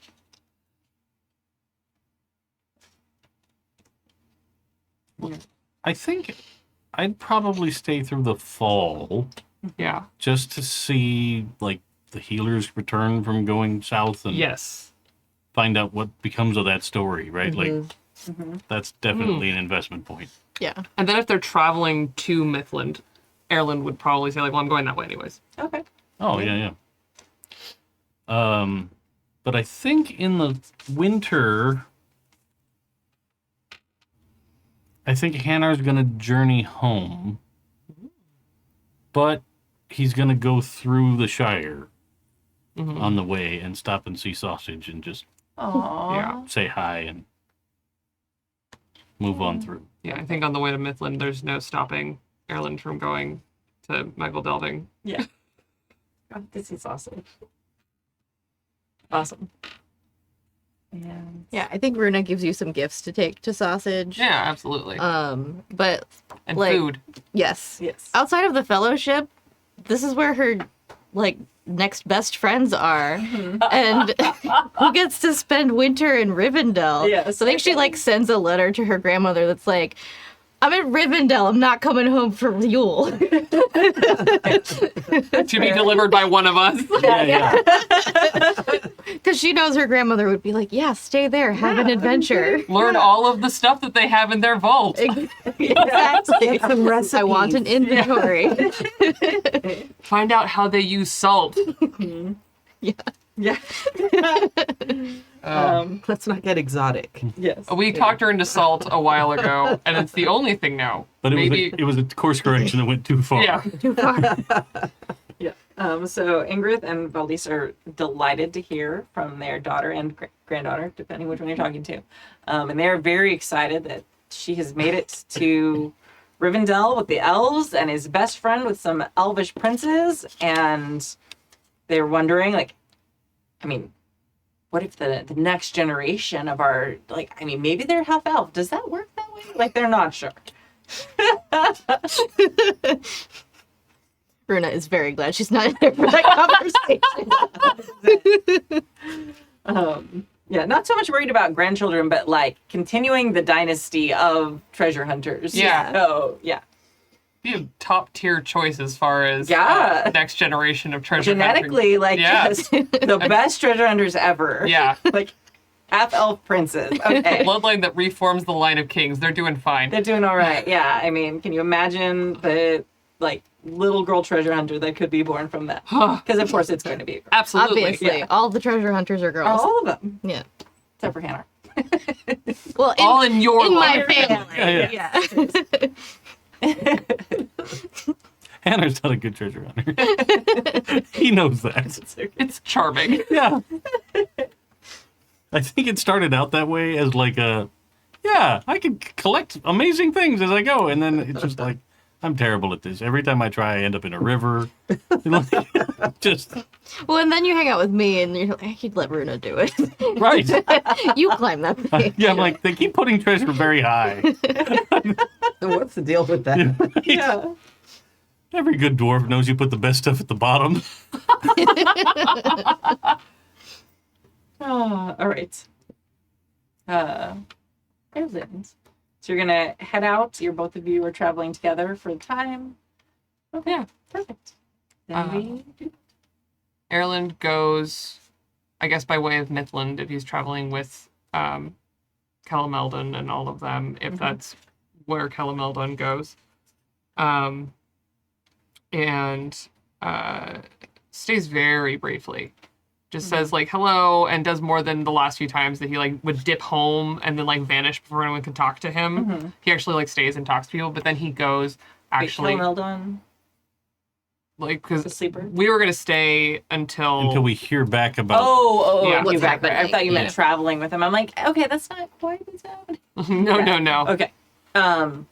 Just to make sure the healers and whoever went with them safely got down And there then- and back. Or If they were going to Mithlond after all of that, then he would travel with him. Otherwise, he was just going to go. Okay. Yeah, you do hear back that they've made it. And Kelmeldon is doing better. They found a way to kind of stop it. They haven't completely healed him. But he has chosen not to leave for Valinor quite yet. So, Interesting. yes, but and there's no further information on that specifically. And we just go. Yeah. Okay. And then I don't go to Mithlond first. Mhm. I go to the coast where my parents were from.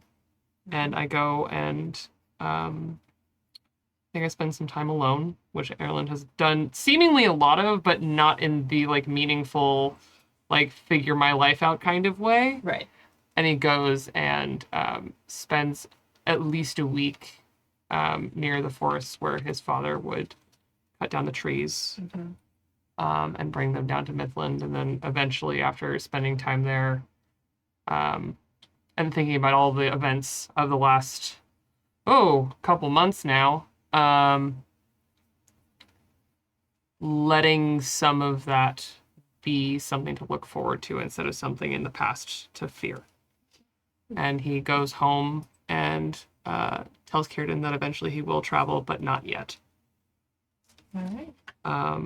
And that he is going to aid Glorfindel until there is no more darkness to fear. And he stays for the rest of the season, I think, glued to Círdan's side, trying to become a better leader and a better speaker of the elves, because up to this point he's been kind of a bumbling nerd. He's like, hey, I've seen really powerful, cool elf lords now, and I should do better. I should maybe try. So he tries to step into the person that I think Círdan always tried to urge him towards, and now I think he's a little more ready for it.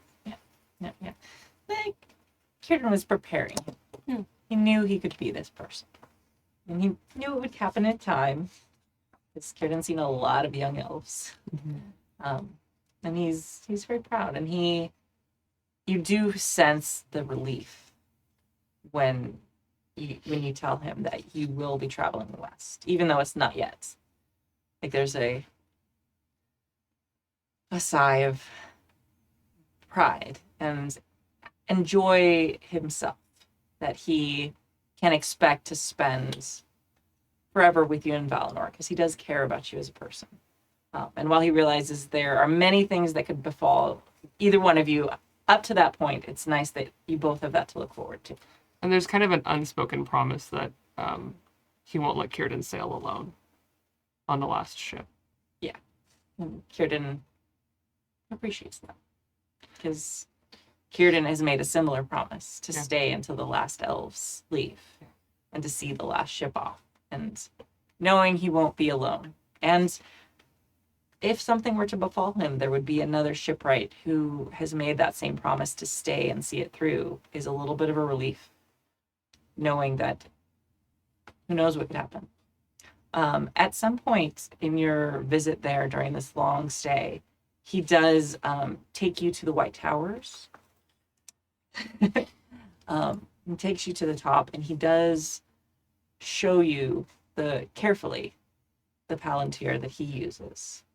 And doesn't let you try it, but does give you some instruction on its use and how to use it safely. So if ever you were to have to step up and take his place, or if the need arose for you to use it, you'd be able to do so safely to reach the west if you needed to.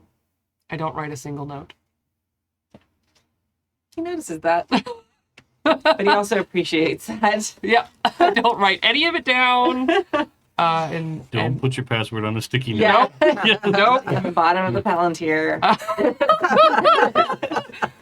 He I think he just spends the entire time trying to absorb all of the wisdom that he had resisted in the lordly side of Círdan. He just was interested in this grand shipwright who made beautiful ships. And now he wants to learn to step into his true calling. And he also buys another bed so that when his friends come over, there are beds enough. Okay. Nice. Very good. All right. Lovely. Let's go to Hannar. Okay. I think I'm going to edit my plan. Okay. things percolated Okay. long enough. So I'm still going to head through the Shire. Okay. When I get there, I think my Yule activity is going to be to raise an heir. But I think Hannar would want to adopt one of the Hobbit children that lost their folks to the burning beasts. And kind of leave the Hobbit child with Sausage when he continues to adventure and, send treasures and things home like that. Absolutely. So I think that's kind of his plan. All right. Absolutely. And I don't think he ever actually gets back to home. Okay. So he, absolutely. And I'm going to be like, okay it for Jay, because I'm sure that seems like a thing Jay would love. That he and Petunia are absolutely, going to take care of your ward, basically. Yeah, exactly. Yeah. So I'm going to have you get a little closer to the mic. Oh. Yeah. So yeah, you are, kind of the guardian of this child. They are doing, raising them in like the Hobbit culture and, but you are able to definitely with your adventures send them things and kind of give them wisdom beyond Yeah, what yeah, even for sure. Sausage is able to provide in the Shire. Bless you. Sadly, Thanks. here again. So cute. You're gonna have to give me a name. Yeah, that'll take Yeah, a while. that's fine. It's all I'm right. so bad at names. It's all right. We'll take time. But I do think this season I teach them how to make the rock candies so that they can make them and share them with friends. But it's a big secret. Mm-hmm. Can't let other people know how to do it. No, yeah. And how old is this child? And what are their pronouns? And you can think about that. We can do it later if you want to revisit it. I actually don't have any idea what the Hobbit lifespan is. They live, 100-ish, they right? live like It's A like a humanish. Yeah, humanish. Like slightly little longer longer, than though. average human. Yeah. A little bit. but Like Bilbo's the unusual one. yeah, like 111th birthday is like And everyone's like, wow, he's old and he looks he's really good. old. Yeah, like that's like way Well, yeah, but like that's not unusual for their lifespan, but for him to be super spry and all that, I thought that was the unusual part. It's a bit of both. yeah. It's not it's not unheard of, but it's rare and definitely for him to still be jumping around. Like, Now, if hobbits stopped smoking and drinking all day, they could probably live to be 300. That's fair. That's fair. Literally all they do, all day. Yeah, a lot. Well, I mean, some of them farm, not but as they a probably child. smoke as they do it. So they like their average life expectancy is about 100 years. Sure. So probably, I don't know, 8. Okay.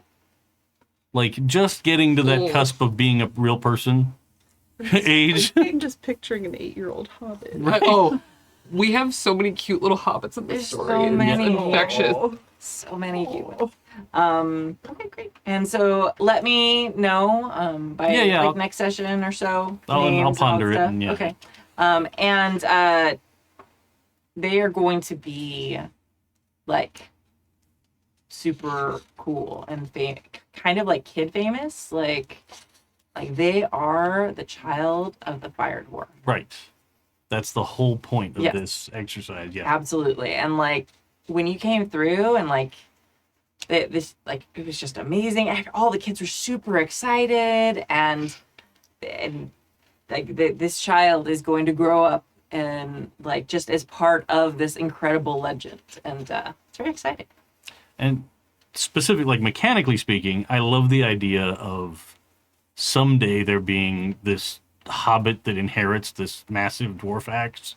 Like, And a ghost touch. yeah, and Yeah. and it's just all these like crazy adventuring items. Yep. Yeah, Amazing. because the rest of Hobbiton is going to be like, well, no, Yeah. no. Someday there's going to be a kid called Frodo Baggins. It's like, wait, my stuff is supposed to be the coolest and most adventurous. Right. Yeah. Yeah. That's actually why he sails. Yep. All right. Awesome. That's wonderful. And all right, let's go with our new member. So let's flush out a little bit your life in Rivendell. So do you have a partner? Do you live with your parents still? Do you We can make all of this up as we talk. None of it is expected for you to know all this already. So what do you see your character kind of doing and caring about during this fall equinox and through Yule? I definitely want to reconnect with family. I've been away for a while. Yeah.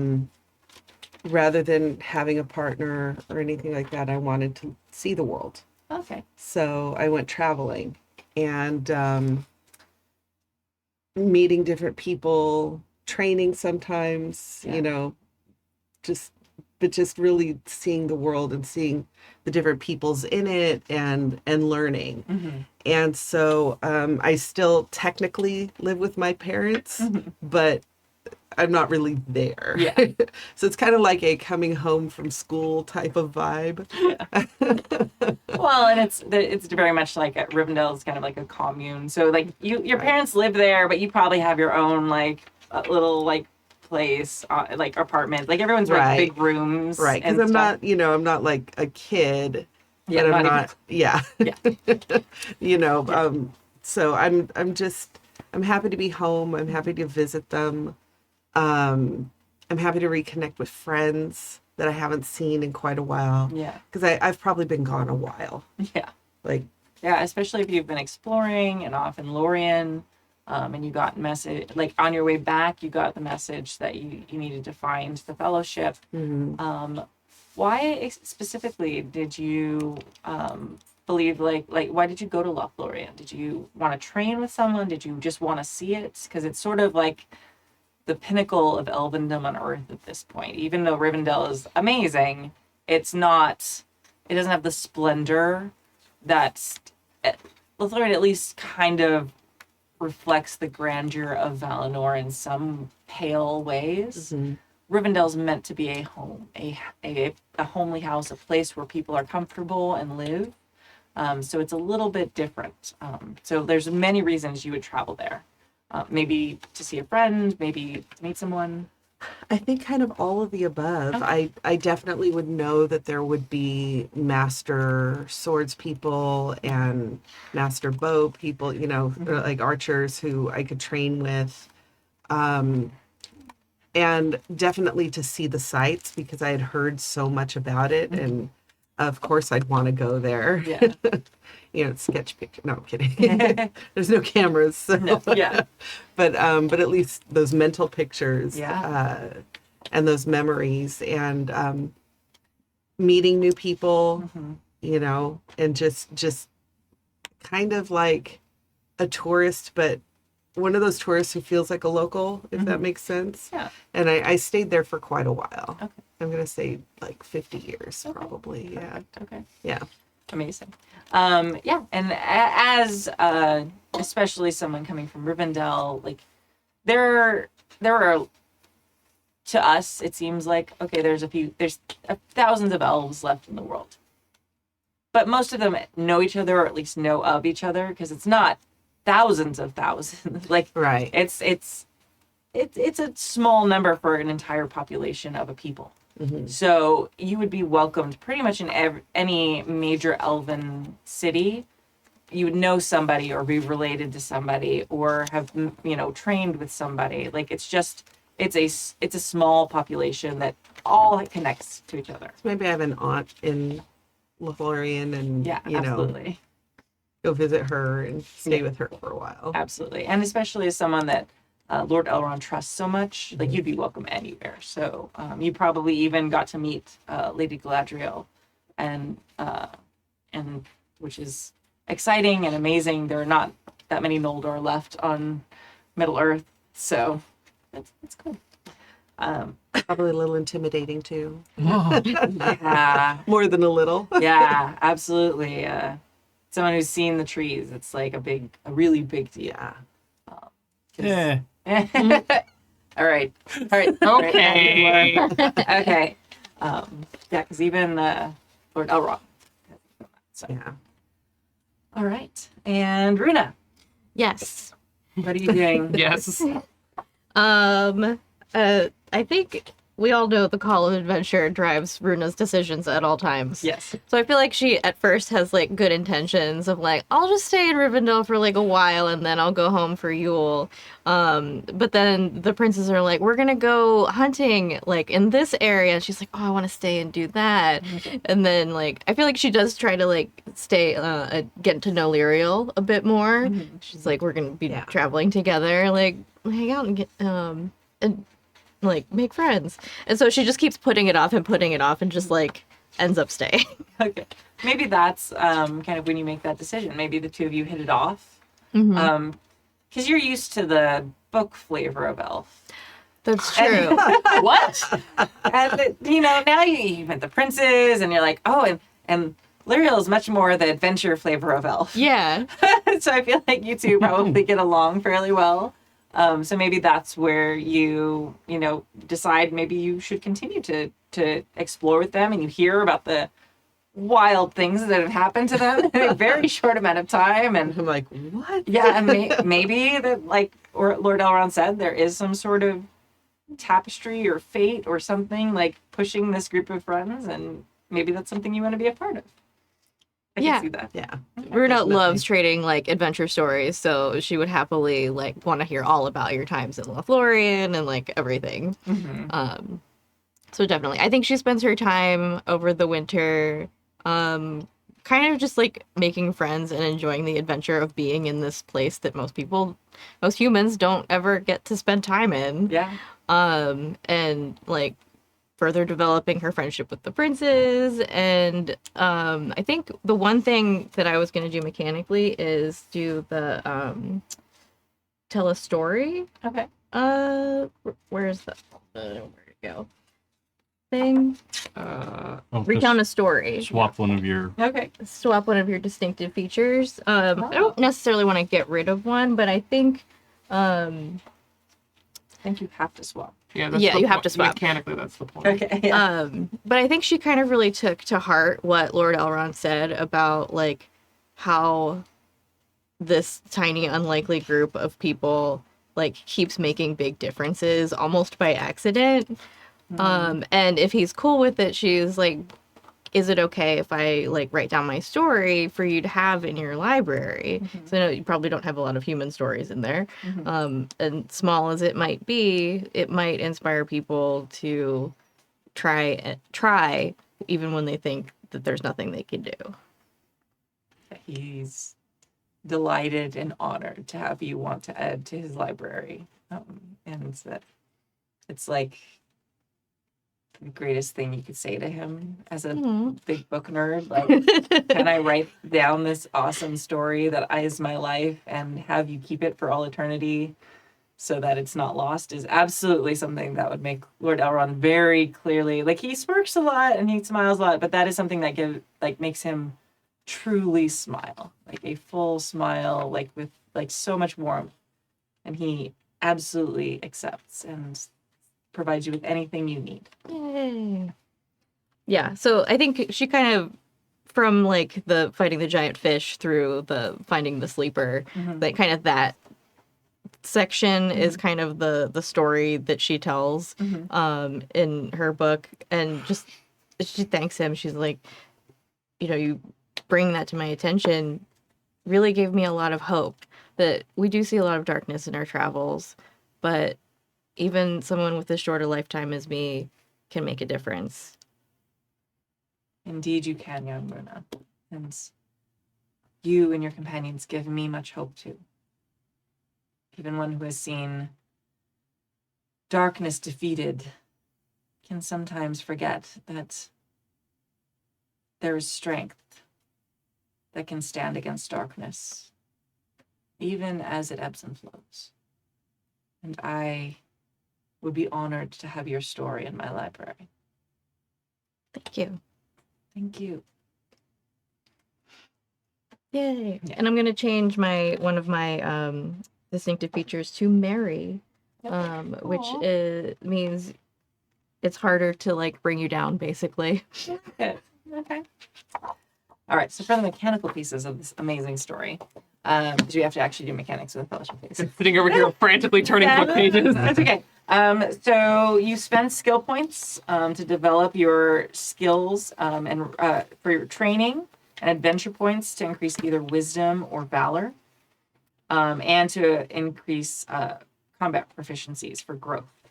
So you can remove any number of shadow points as determined by the Loremaster. You can report like you've spent months doing things that make you happy. All shadow points are gone.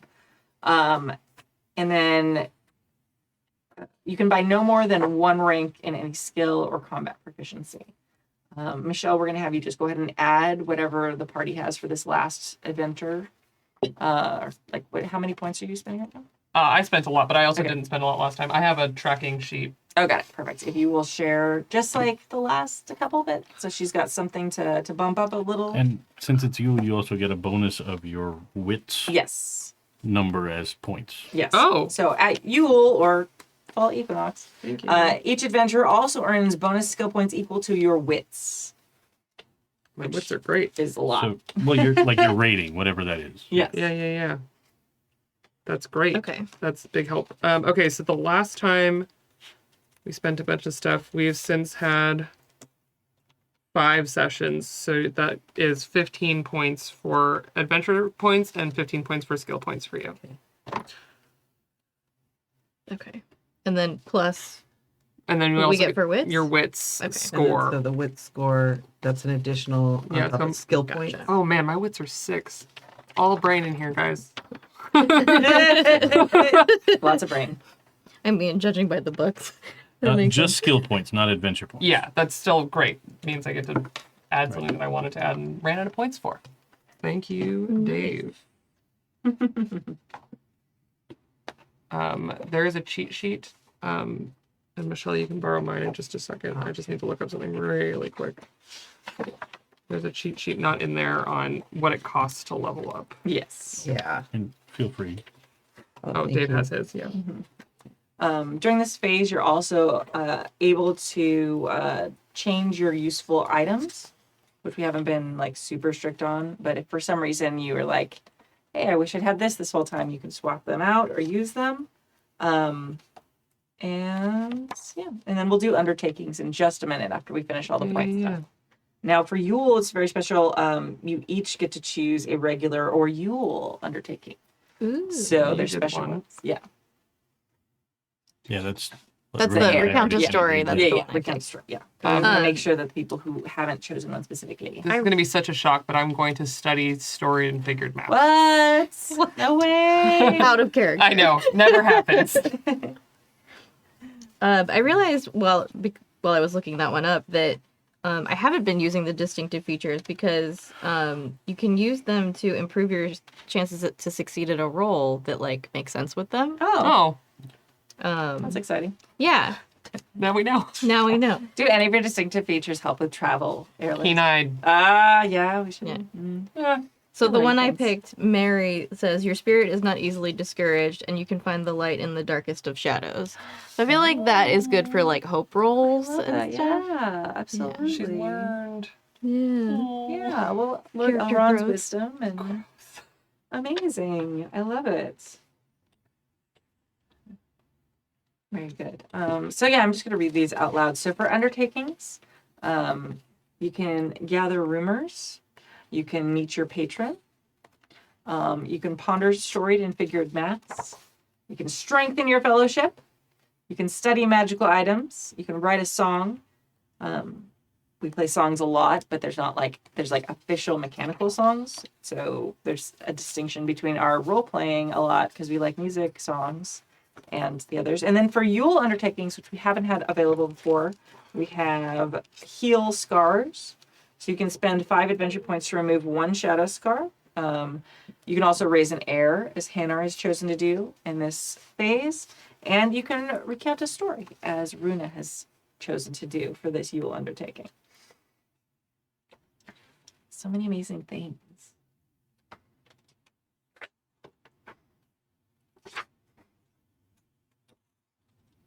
Funny thing is, Aerlind went away and got ripped. I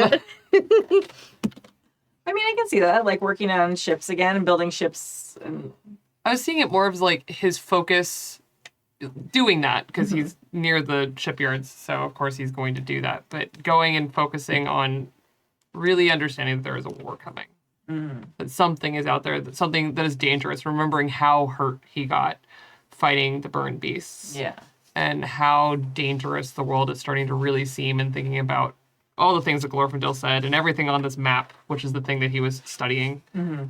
I think he trains, like genuinely trains.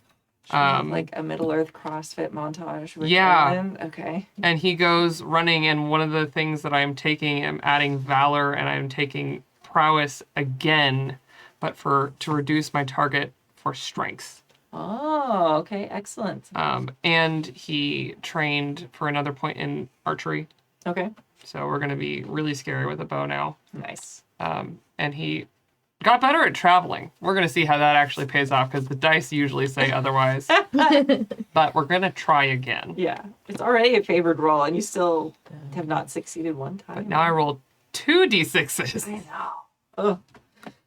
It'll be fine. It'll be good. Yeah. So he went and he learned how to be a elven lord in a lot more ways. Let me see. Dave, yeah,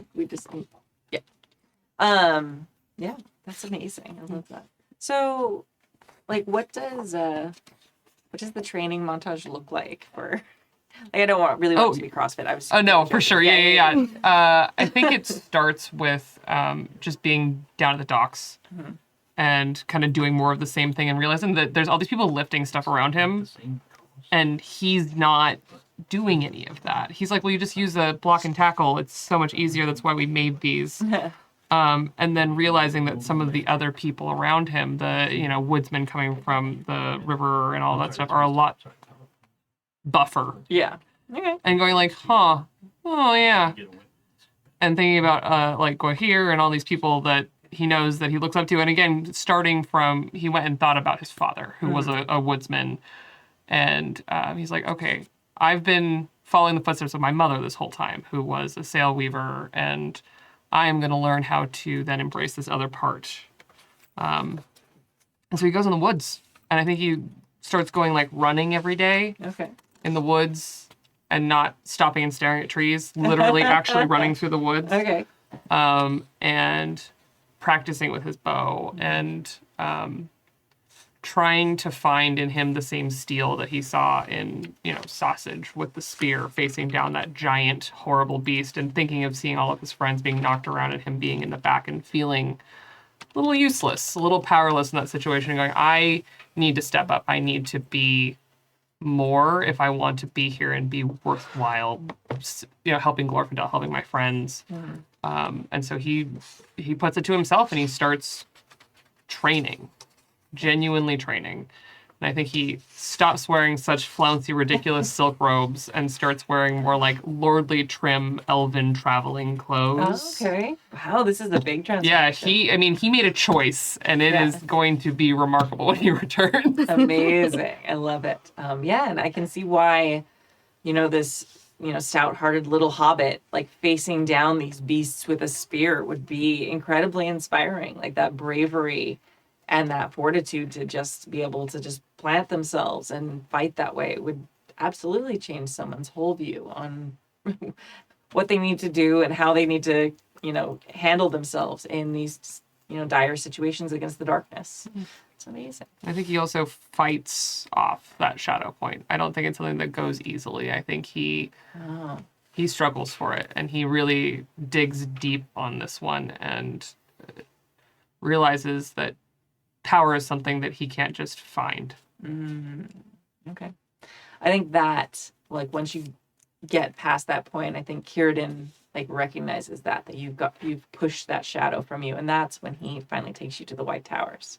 I feel like that's, like, a moment where Círdan recognizes how much you've struggled and grown and fought for this, and that you have not just the wisdom and knowledge, but also the strength and fortitude, physically as well, to like really stand against the darkness.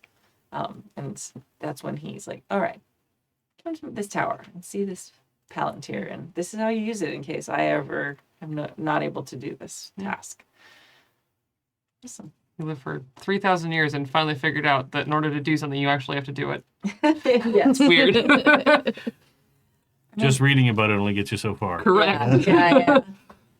Well, it's one of those things with, like, as a teacher, like, gifted kids are sometimes the ones that it's hardest to get them to work hard because everything comes super easy to them. And so they never learn how to study. And then suddenly they'll hit a thing that's hard for them. And then they're like, they just give up. And that's exactly what he did. Yeah. I basically wrote him as an elven gifted kid. Because as an ex-gifted kid, yes. Right?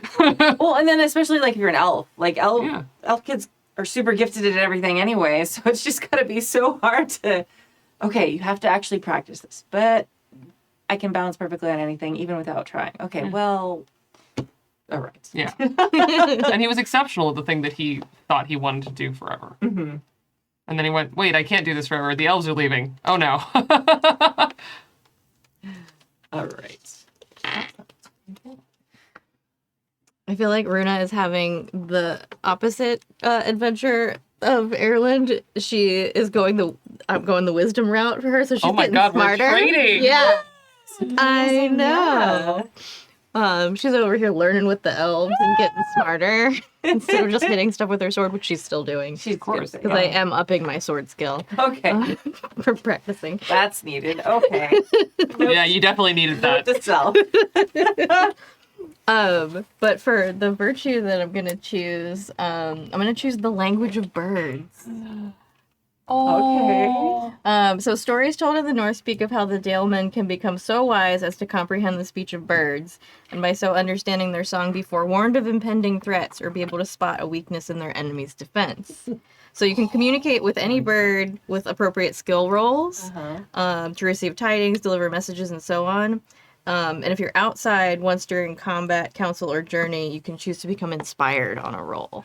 Which is really cool. Whoa. Can I pitch an idea for you? Yeah. Okay, maybe since the palace in the marsh was so bird themed, Yeah. maybe it was like part of the song that you heard, or maybe the room that with all the birds. Like, do you think that could have fed into that sudden clarity of understanding about birds, or do you have another idea? I think it probably helped. Okay. Definitely. Like, I feel like she notices bird songs more, and since she's like going out and hunting with the princes and like learning from them, like how they take their cues from the wilderness, she's kind of putting two and two together, and like the stories from the north of like how the birds speak and stuff, and kind of combines all that knowledge, and she's like, wait a second.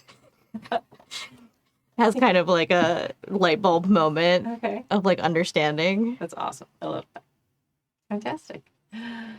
Very good. I love the idea of it being like that 13th Warrior scene where like there's just a bunch of birds that are sort of around and they're singing, and then you're like, wait, they're talking about that coyote, or that Yeah. Yeah. 2 hills over, like, okay.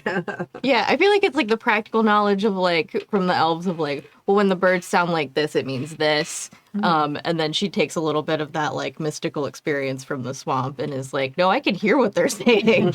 I know exactly what they're saying. That's Record awesome. scratch in the conversation. I don't just get the gist, I get the details. Yeah. Amazing. Very good. Does anyone else have what did you want did you want to see my list? Where did it go? I just had it. Of fellowship choices. Oh, here it is. I have Michelle, for the undertakings? undertakings. Yeah. I'm gonna write a song, Okay. and it counters weary. So Oh, Yeah, that's hey. amazing.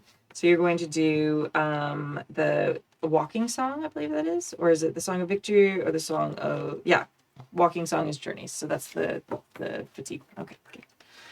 Amazing. All right. I think that's everything. That's We have a awesome. fellowship one that we get to pick as well still. Oh yeah, you get to pick one as a fellowship as well. The company is also entitled to choose one additional free undertaking based on the callings represented among its members. So we have, what is your calling, Michelle? Oh, mine is champion. Champion. Okay, Oh, great. We got a new one that's available. So we you write a song. So you chose that one already. So we have a champion one. Our scholar, pondered stories, figures and maps. No, I'm a captain. Okay, but you chose pondered stories, figures and maps. Okay. So we could strengthen fellowship, which is the captain one. Captain one. And we don't have any magical items to identify. You don't. We don't have any messengers anymore. I mean, like, I could make awkward discussion with Elrond. I think that one's a known quantity. Well, not to me. However, I am kind of working that into the upgrade I got. Okay. Oh, nice. Like, I think I spent the winter season working on my shield and reinforced it with sort of like the overlapping, the way the metal overlapped better okay. from what I saw. Not Elrond's ring, but just the sort of the way, because you sort of described it like leaves that were sort of intertwined closely. So, Yeah. like, I think my shield looks a little bit more elven than it should, but it is reinforced now. That's That's You're awesome. also never going to lose another shield. it's the helmet. It's the helmet helmet that's thing, always yeah, the this is problem. true. But the helmet got, the shield got shattered at some Well, point. yeah, that fish yeah. wrecked it. Yeah. So that means we have... what are the free ones? You have, okay, you wrote a song already. You can study magical items, and you can strengthen the fellowship, or things that have not been taken. We don't have a messenger anymore, so you can't meet the patron. No, but we can... so strength and fellowship gives us another fellowship point. Yes. Not that we ever use them, but... I'm down for that. And I mean, it's logical. Yeah. Like, Yeah. And I think narratively, like, Aerlind would come back and genuinely be different and be in kind of a place of, like, let's, gather together and actually talk about what we want to do and kind of form a plan. It also makes sense because the gap in your fellowship has been filled now. Yeah. So your fellowship has been strengthened, and you are, once again, a group of four. And Runa and I have spent this time getting to know each other. Exactly. And Yeah. Yeah. Awesome. I love that. Yeah. All right. So please remember that you have your fellowship ratings up by 1 until the next fellowship phase. is So that as a under group. fellowship score? Awesome. Yeah. So then that's shared among the whole group. So, And we still have that pondered figured maps thing. Yes. Where we always forget that we have it, but it does give us a +1. to your feat die rolls On the feat die journey rolls. event tables. Oh. Yeah. I always forget that. We always forget Here, it. I'm going to write it on my journey event.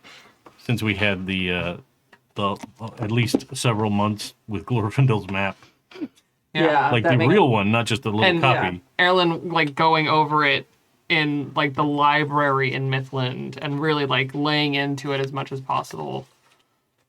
It's what Yeah, for sure. It's what he did in Runa's place, but on steroids. Yeah. Awesome. Okay. Perfect. All right. Then why don't we do the scene where you're returning together? I think that's everything. Anyone else have anything else they wanted to go over? All right. So it's been an unusually harsh winter in a lot of ways, in a lot of places.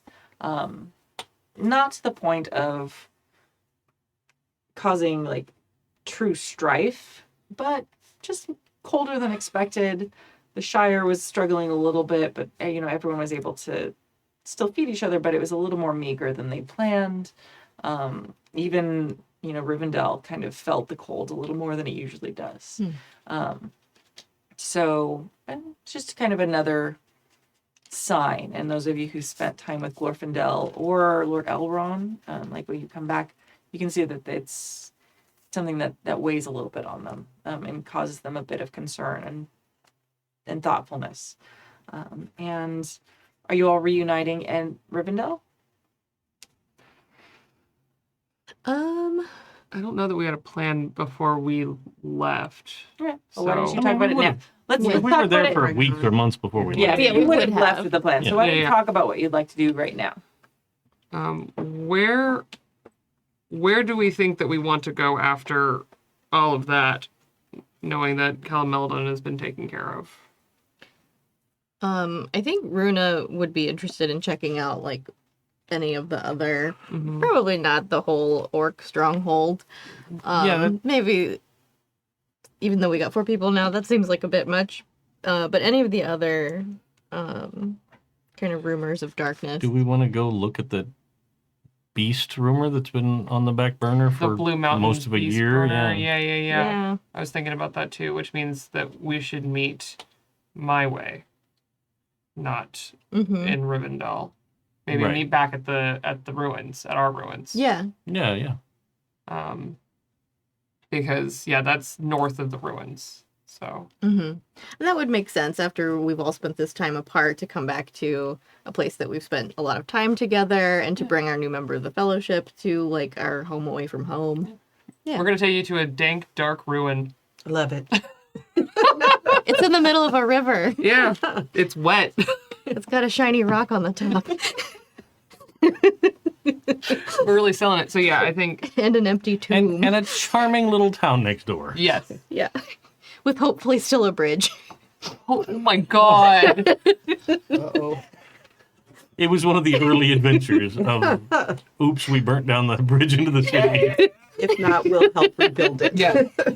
We are going to be meeting at the ruins. We're going back to Creek's Crossing. Awesome. And we're going to go north to go figure out what is going on in the Blue Mountains with that monster rumor, finally. Oh, okay. the magical birdcage. Yeah. Okay. Because we went to go to the birdcage, and then we were just like, oh, birdcage, this was weird. And then we turned around and left, and we never went further. Right. Yeah. Fine. That's okay. Amazing. Okay. We're taking it way back, Kimi. Yeah, the one thing I was like, oh, there's no way they're gonna do that this session. That's fine. It's okay. Perfect. Okay, so you're going to meet in your ruins. Now the ruins are. Oh, okay. Go back, way back in the thing. Anunio is what we call the ruins. It means sunset pool in Sindarin. We haven't been there for a while, so I'm going to recap a little bit for Yes. everyone tuning in at home. And at solstice, the sun sets, and it makes, there's like a pillar at the top that has a crystalline rock. It's not a actual crystal, but it makes it glow. You've since discovered that it's has paired ones throughout the land that help actually the Palantirs stay connected with each other more easily. There's a ceremonial pool, and there's an empty tomb there, which was actually how you all were brought together in the first place. Because your patron, who I can't wait for you to meet, Oh my. Liriel, that's going to be a whole thing, because you're old enough to, like, maybe recognize him for what he is. Then was hoping, like, that you'd open it with a song that you all composed, and was very disappointed when it was empty. So he was hoping to find something there. And and it's above a little town called Creek's Crossing, which is the podunk town of nowhere. Like, it makes the Shire look super populated and modern. With the best mayor ever. Mhm. Yes, they have an excellent mayor, and they now have a beautiful new bridge. And in general, the people of Creek's Crossing are Yeah. fine folk. It's There. our little podunk town. Yeah. They are absolutely wonderful, wonderful people. But its hinges are a little rusty. There's not a lot of glass windows, such things as this. It's one of those ones that when you pass on the freeway and it says it has 50 residents. Yeah, exactly. 50 is very generous for Yes, this town. very generous. Like they probably have to drive to the next town to have a gas station. Like, it's a very podunk little town. But we love And it. yes, Yam Tuberson is the Reeve of Creek's Crossing. One of my finest character names. Yeah, amazing. Yeah. All right, so you make your way back to the ruins, and the ruins are there's some like enclosed places that have become kind of like your home. You've been there long enough. You probably have like furniture about and things like that. So it's your home away from home. It's not quite like an actual building, but it's definitely on the like glamping side of like outdoor staying, and mostly indoors in certain places. And yeah, why don't we just start with kind of we all heard what we did, but I'd like to have like first impressions going around the table. Please. Yes. So each one of you, let's go ahead and kind of describe what's different and how you kind of make your entrance. Who's the first person to arrive? Who wants to be waiting there for everyone else?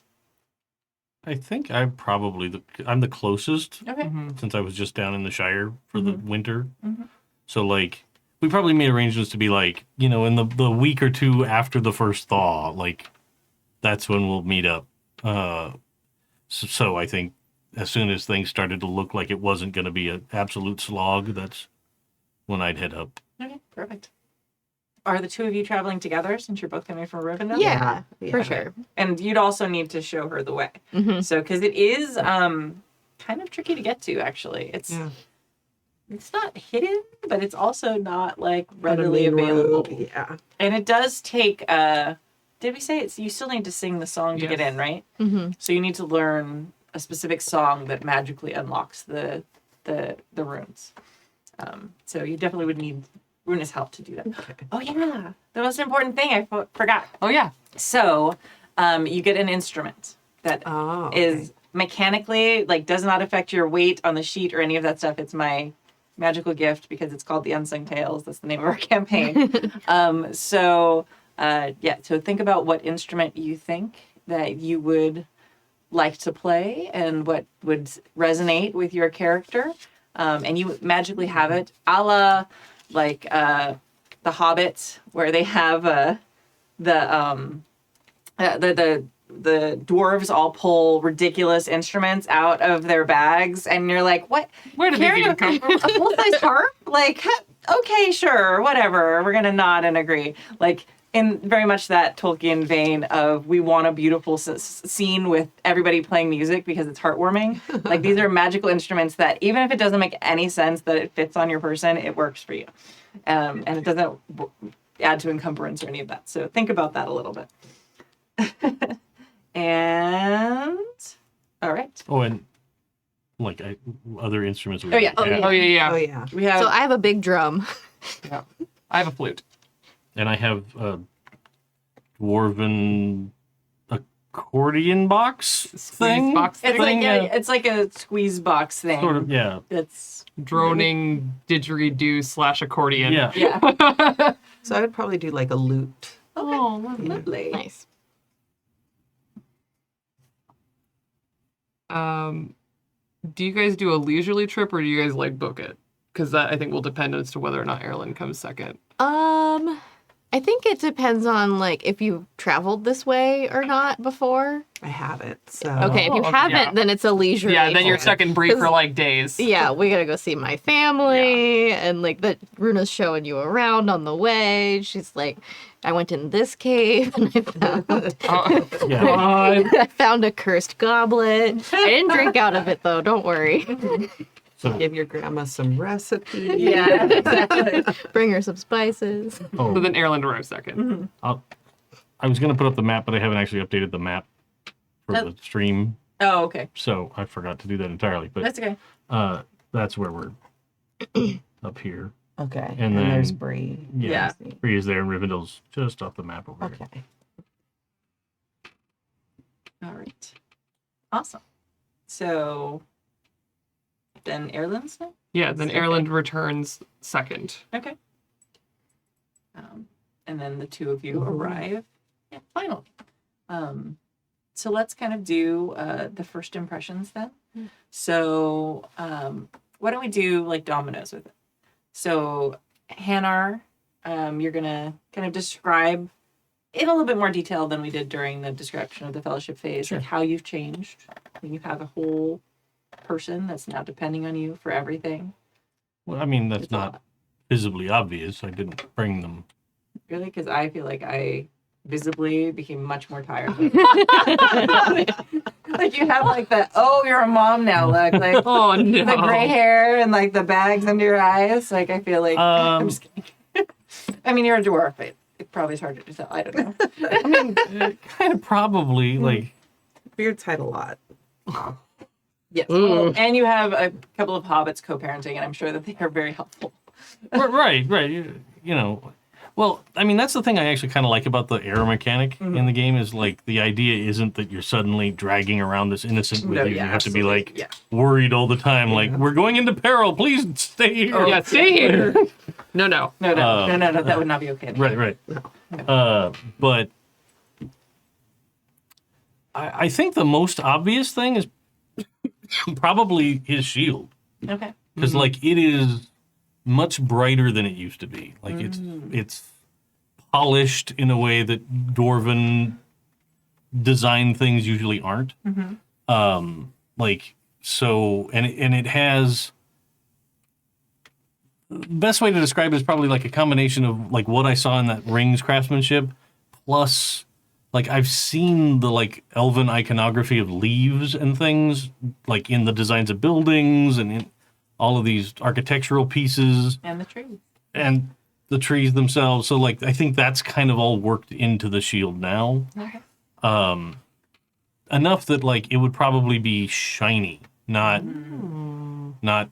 worked iron, but like actually sort of steel looking, No. Okay. polished up, as an obvious thing. I think Do you have any like icons on it, or is it just like this leaf like overlay pattern? it's sort of just a leaf overlay pattern. Kind of like I reworked the face of Yeah, it. Like it's still my shield, but Yeah. that's the reinforcement angle of it. Nice. Any braids in the beard? I think it's a little more tended to. Oh. Like, I think having time that he wasn't traveling for a while, like, it's actually the difference between if you see a modern man that has grown a large beard, the difference between the person that just has the giant beard and the person that's like, oh no, I know if I actually treat this and brush it right and oil it right and all that. So it's probably more lustrous than ever. Like, and he probably knit himself a new beard bag to sleep in. Yeah. So that's probably the other new item. Awesome. I think probably even if you're only a couple days late, probably by the time you get to later, not late. Yeah. Late adjacent. No, I mean like a couple days behind when Hannar arrived. I think like he has sort of plastered a wall with his sketches. Like, because that's probably what he's been spending the most time working on, is just trying to get better at, he drawing all the relief scenes that we saw in the Sunken Palace and more depictions of the trees and more depictions of the ancient elves that I saw and that kind of thing. But like, you kind of see a progression of the skill getting better on the wall, and he's kind of like, he keeps working at it and slapping up a new one and That's that awesome. kind of thing. I love Yeah. Amazing. All right. What's the new impression that we have of Aerlind? He's like a different person. Yeah, I'm super excited to be like, Hooah! What? Yeah. Oh! Aerlind, upon arrival, cuts a completely different silhouette than before. No slouchy messenger bag and long flowing robes, but actually a very trim, long tunic with a sensible belt and an actual bag that's underneath an asymmetrical cloak with a pauldron over it, the same cuirass underneath it, because that's one of his favorite things, but the pauldron that matches it has molded into it the shape of waves and birds just on the edges. And he stands taller. He has grown his hair out even more, is not wearing it fully back, but actually has let some of it, it's like rail straight down, and it is like almost at the middle of his back. And he, before, I think when he would enter, he would almost like a cat kind of ooze into the space that he was occupying and immediately like pull out books and start like leaning over tables and things, and he stands taller and purposely puts down his bag and like politely dusts himself off, and not in the like, oh, excuse me, hold on, hurried, professor way, but in the like dignified manner that you would expect a more lordly figure to do. And he doesn't yell because he's still himself. But I think upon entering, he just sings. I think he just keeps singing. He enters the door singing, and it opens, and he just keeps singing. He's happy and light. All right. At some point, Why do we do the greeting between the two of you, and then we'll add in the last two characters. Let's see. What time of day do you think you'd arrive? Probably morning, because the trip from Mithlond is about a day and change, so we probably traveled a whole day, slept, and then got there early the next day.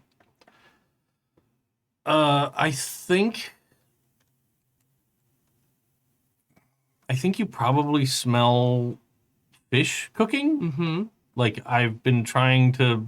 I know everybody's coming, so like I'm smoking fish to preserve for later, and that kind of smell. So that's the business I'm about when you arrive. Nice. I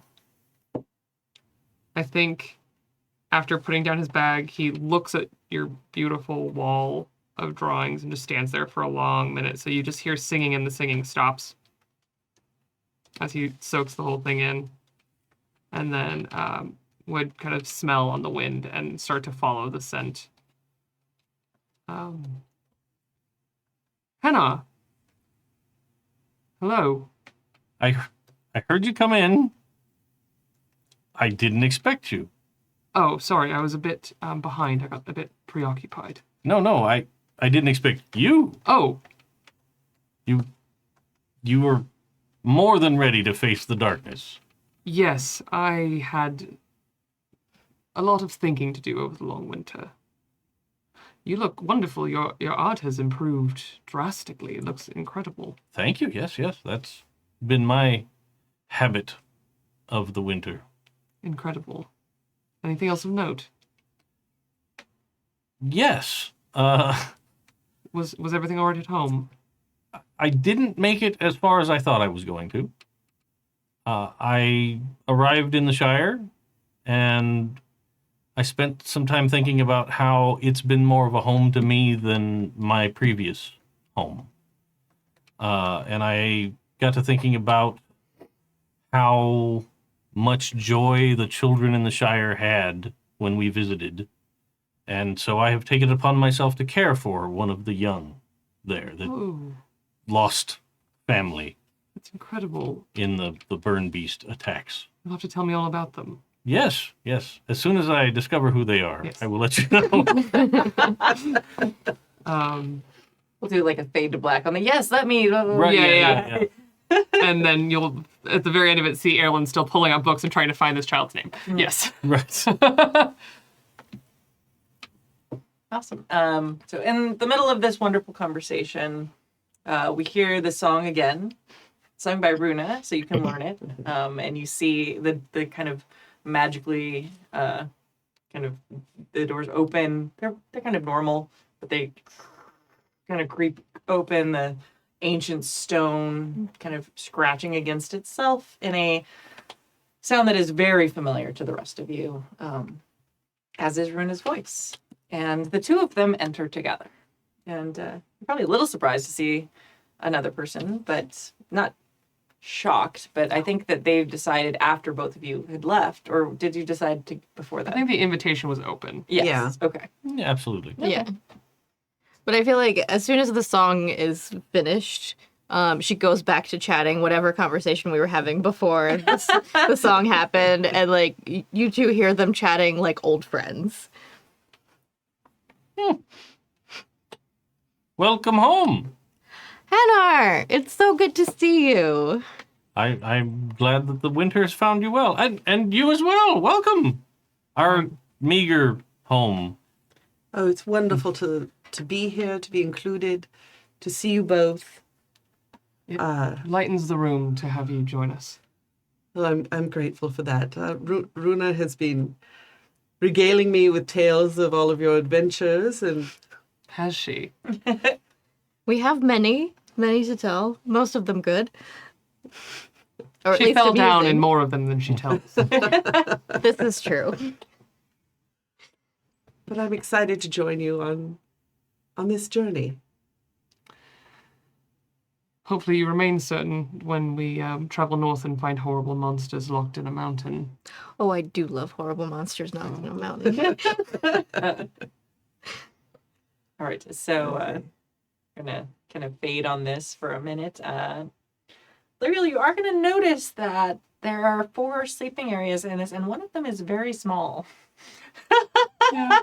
So there's going to have to be either another one added or some modification to the one that used to be Sausage, our dear hobbit's bed, before he decided to retire with his love Petunia. Would you want to keep Sausage's place, or would you? Yes. Yeah, okay. Yeah.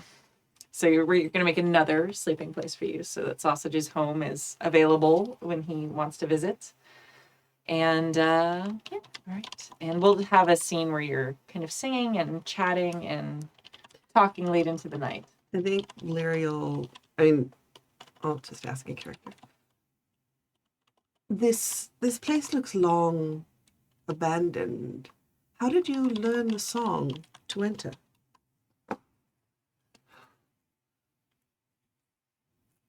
It was it's how we met, actually. We were tasked by a very interesting fortune teller. And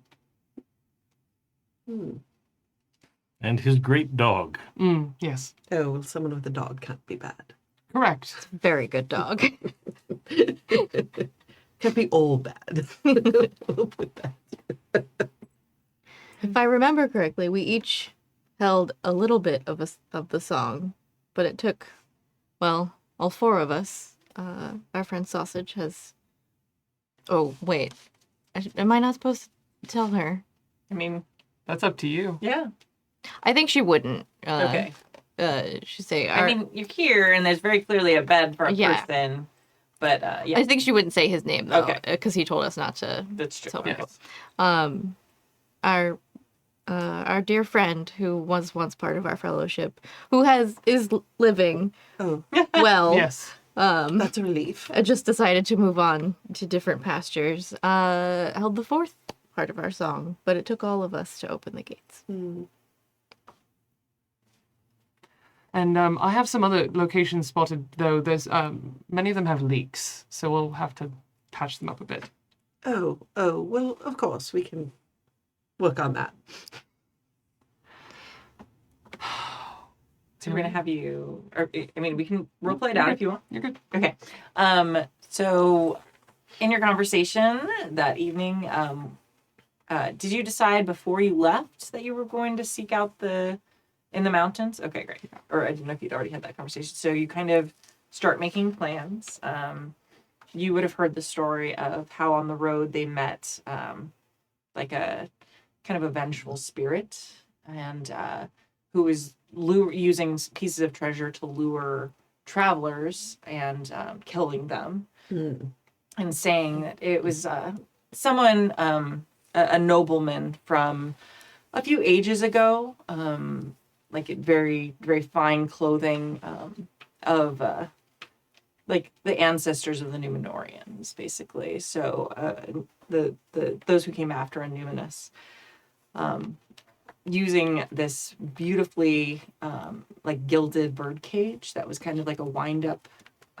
That's so the bird inside sang songs, but it was very clearly like made of pure gold, and played this beautiful song to lure people near, and then he would kill them.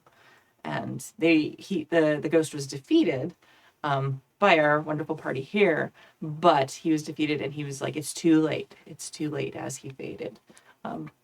So they got the beautiful bird cage, and which you're carrying still, or you left it with your... It's in the archive. It's in the archive. In the archive. So they left it with Runa's family. Yeah.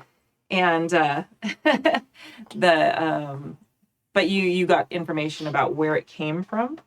It came from one of the princes, whose name is somewhere on a post-it near Yep, here. I have it somewhere. Yep. Who came after when Arnor started breaking apart. So by that point, it had broken into basically 3 separate kingdoms by siblings, and they were much less than they had been at one point. And I will find those notes eventually. But they would have told you the story of the birdcage, and that they knew it was part of a treasure that was probably still up in the mountains.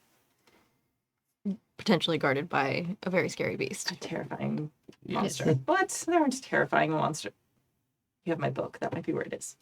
Oh, it might be in there. Uh-oh. Stealing Like, wait a Kimmy's minute. secrets. I asked. You did. How would you know which colored tab it was? I wouldn't. So maybe it's not this one, but so that would kind of be like recounting that. And what's your lore?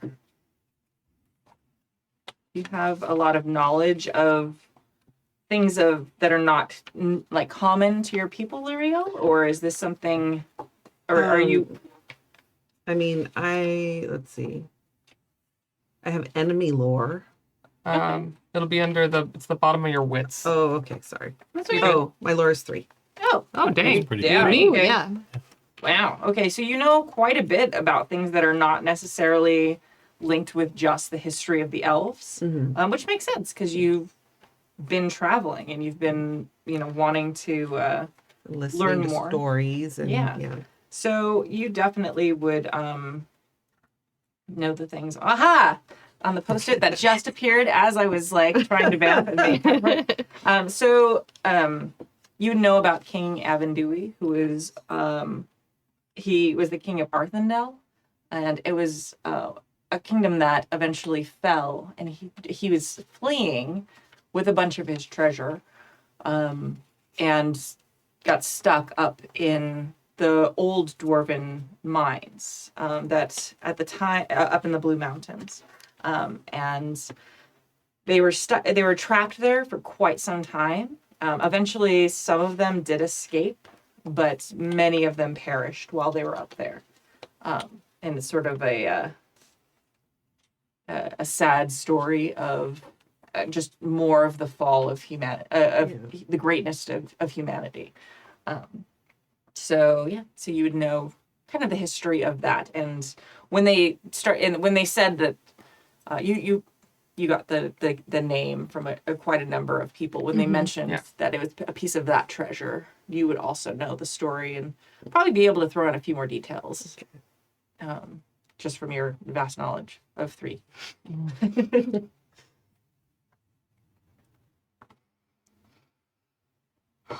Do you guys look different? Oh, yeah. Runa looks more put together. Yeah. Like, you notice that she still has her same, like, armor and tunic, but, like, the little repairs here and there from, like, being out hunting and getting snagged on a branch and catching things on and stuff. It's, like, the stitching is, like, better, but also decorative. Like, it looks a little elven, like, she made it fancy.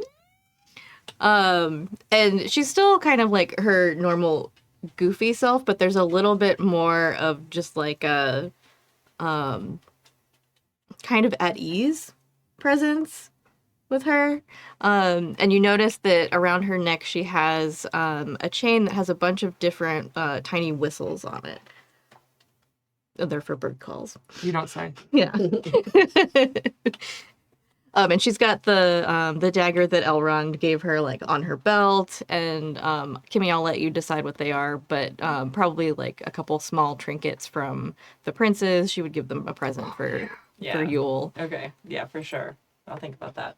Yeah, It's horrible. I know. But she just looks a little bit more like her mother's poise. But still her. She's still a goofball. We traded. Yeah. This is weird. Liriel's hair is longer. She hasn't cut it, and it's just a little more wild. And she's her boots are a little different because they're more waterproof. Just in case. Which I think I'm not going through that again. No, that was gross. Amazing. The swamp had many lessons to teach. It did. And she's decided to, like, wear a little circlet. Oh, Yeah. cute. Because she likes it. Go home, get a new look, get Exactly. a new do. And you do, I'll say my parents gave it to me. Oh, Yeah. For Yule. nice. Can I add some details of the circlet? Of course. Okay. I mean, if you have an idea of what it is. None. Okay. So we're gonna say that there's a very clear star on the front because the stars mean so much to the elves. And then we're gonna say that there are leaves from the trees of Lothlorien kind of woven together for the rest of it to kind of acknowledge the wisdom and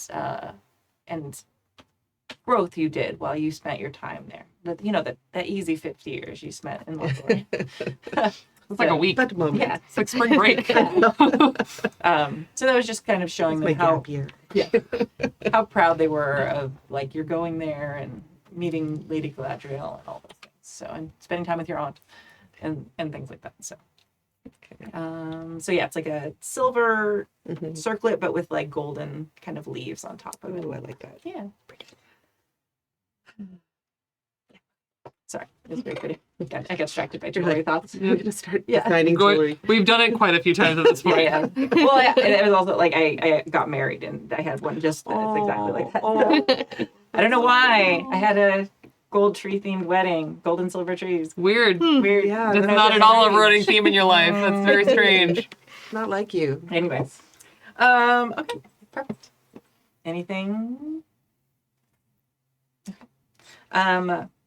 Well, then we are going to end there for this evening. I think specifically after we figure out accommodations and stuff, Hannar would start to spend time trying to make a nicer bed for Liriel to have a place here. Aw, I think Aerlind would help. Yeah, well, you're way better at it than I am. But I think you would see that he's better at acquiring the wood than the last time where he was like, you can do that. Right. But this time you see that he's been out chopping wood. Oh, yeah. Yeah. Do we get like the shirtless moment with like? Yeah, I mean, honestly, that's kind of where we're going. Okay, I'm okay with this. Yeah. All right. I appreciate it. All right. Nice. Okay.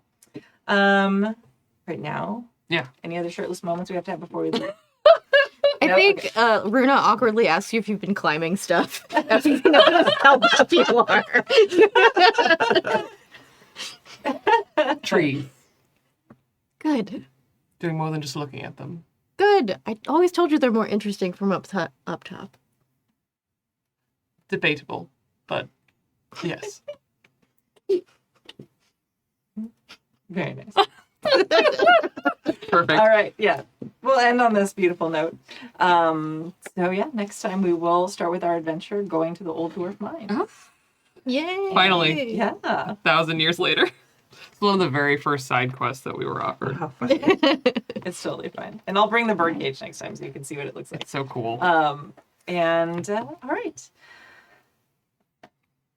So that was wonderful. That was a wonderful Yule phase. And I know it's a kind of a weird place to jump in, Michelle. I appreciate No, it's perfect. It's, I love it. This Glad has you made a been fun. character. Let's change it totally mechanically. Let's do a whole bunch of adding to it right away, immediately. And I'm just putting down page numbers. I'm going to add. It'll be Yeah. totally fine. Awesome. All right. Well, thank you so much for joining us for session number 19 of the Unsung Tales. And I'd like to thank our chat mods for their incredible hard work. Thank you to our amazing Patreons who keep us ad-free and independent. It's because of you that we're able to play games we enjoy without having to deal with getting, sponsorships or ads, because we hate ads too. You keep us ad-free and independent. And you can join the heroic ranks and support what we do at happyjacks.org/Patreon. And just a heads up, we are a not-for-profit channel, so none of us profit from this. We break even, we spend money, make our studio better, we buy stuff to keep the fridge filled, and we pay for a lot of hosting after 13 years of podcasts. So that's what we do. So thank you again so much, and you can help them and, make our product better. And let's go around the table, and we'll start with Dave this time. Introduce yourselves, and social media and announcements, and where we can find you, etc. Hi. Once again, I'm Kadave. It's been fun, as always, being Hannar. It's just a wonderful Monday evening.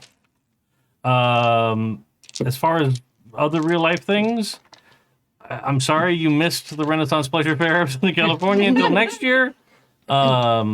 In the meantime, I'm going to try and sleep this week. Please. Please. That would be delightful. Yeah.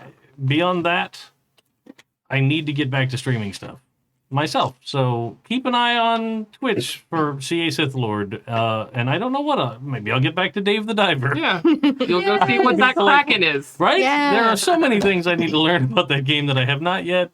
And then many new states have been added to American Truck Simulator, so maybe I'll get back on the road. We'll see. All right. All right. I've been Michelle, and I will continue to be Michelle, and I'm super glad to be on this show. Very welcoming cast. You guys are lovely. And you can find me on the socials at Mishulu. And you can also find me on 12-Sided Stories podcast, playing many different characters. Yes, so many. So many. I've lost count. But I think right now Otherworld Seattle is out. Mm-hmm. And we have big stuff in store. So Amazing. Go support them. We love them. Do They're it. in our family of pods. It's very good. Oh, goodness. Hello, I'm Kai. I've been Aerlind.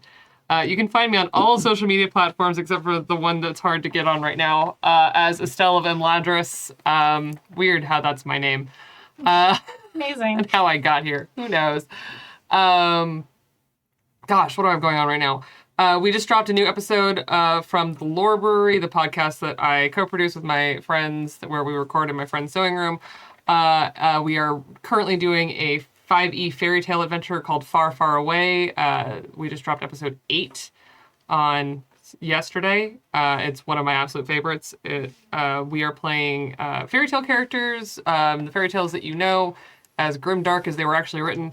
And it's quite a time, and my character goes through some harrowing stuff in this last episode.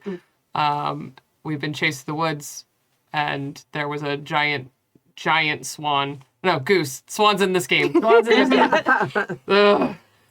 All giant waterfowl are now off limits. And then you can find me here in a week, unless Kimi bars the door. And I'm not playing in it. you can find, oh, hey, I did this other thing. I was the costume designer for a web series called The Party. That's right. There we go. I was like, there was something else I was supposed to plug. The Party is a web series that is entirely out now, available on YouTube. Go check it out.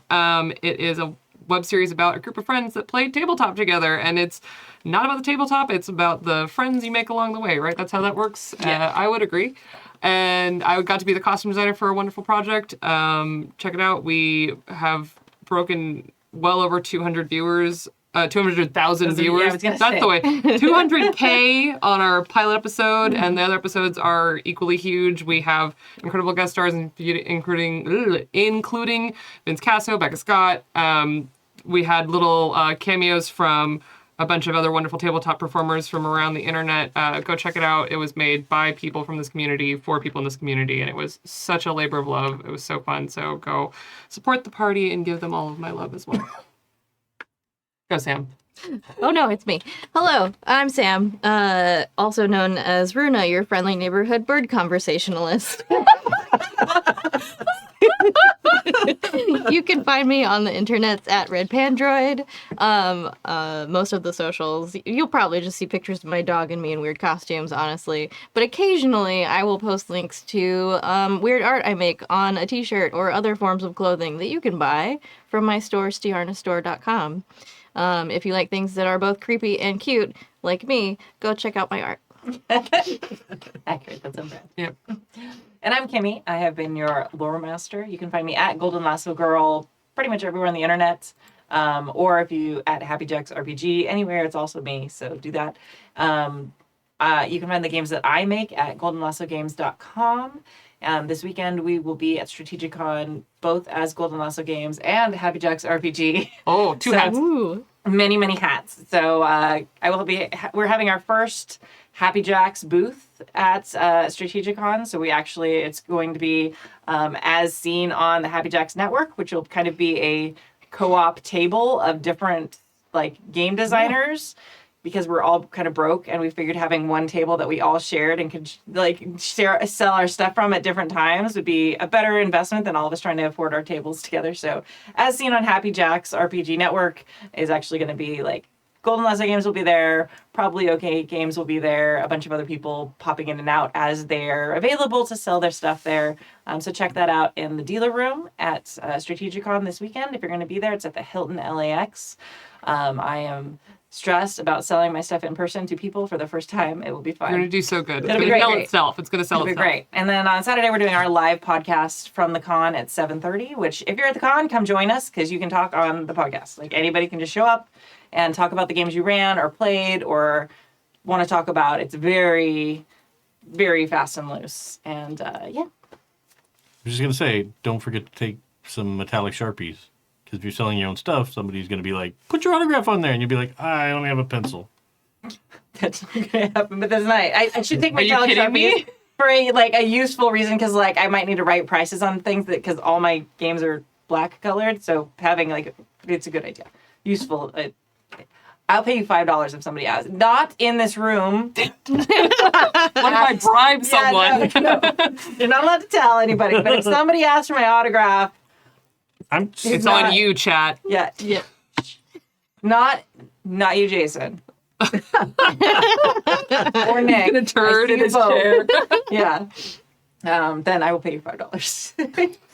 We'll see how it goes. I'm right. excited to find out now. So, all right. Thank you so much for joining us. Please join us next Monday at 7 p.m. Pacific time. If you want to catch the next episode, if you want to catch all the past adventures, many of which we alluded to this evening, you can go to happyjacks.org/unsung tales. It has been an epic journey. It's amazing, and I love this game so much. And if you want to find all the other Happy Jacks APs that we've been making for the last 13 years, there's so many of them. You can visit the Happy Jacks Network at happyjacks.org. Thank you all so much, and we will see you next week. Bye. Bye.